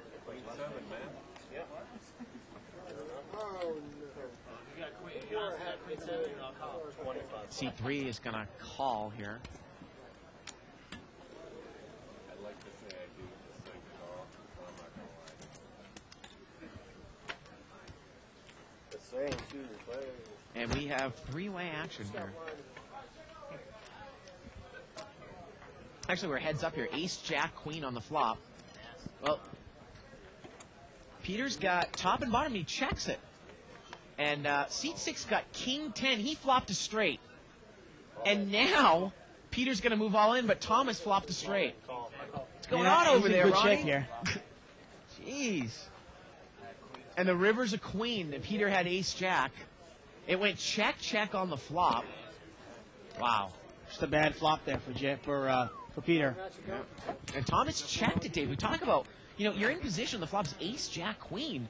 I would, even if it's heads up in position, get some money in there. So say a king or a 10 doesn't fall. Kill all your action, right? Or a queen falls. Right. The queen falls. The Ace Jack is garbage. Exactly. Well, that's going to do it for us tonight on Live at the Bike. Again, you can join us tomorrow.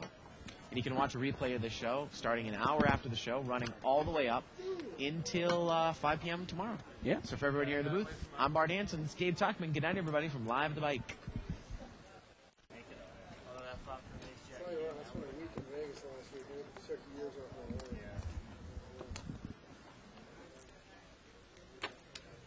It's what you don't see on TV. The cash is real. The stakes are high. They bet big. They win big. They lose big. High stakes live action poker. Live at the bike. Watch it live on the web or play it if you dare at the Bicycle Casino right here in Los Angeles. 32 more.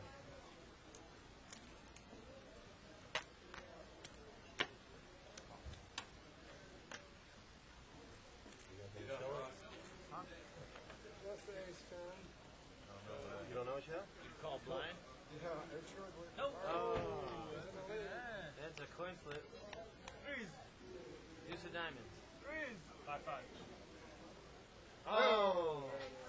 Ouch. He's got a spade. No, no spade draw. Oh. Almost. That's a 2.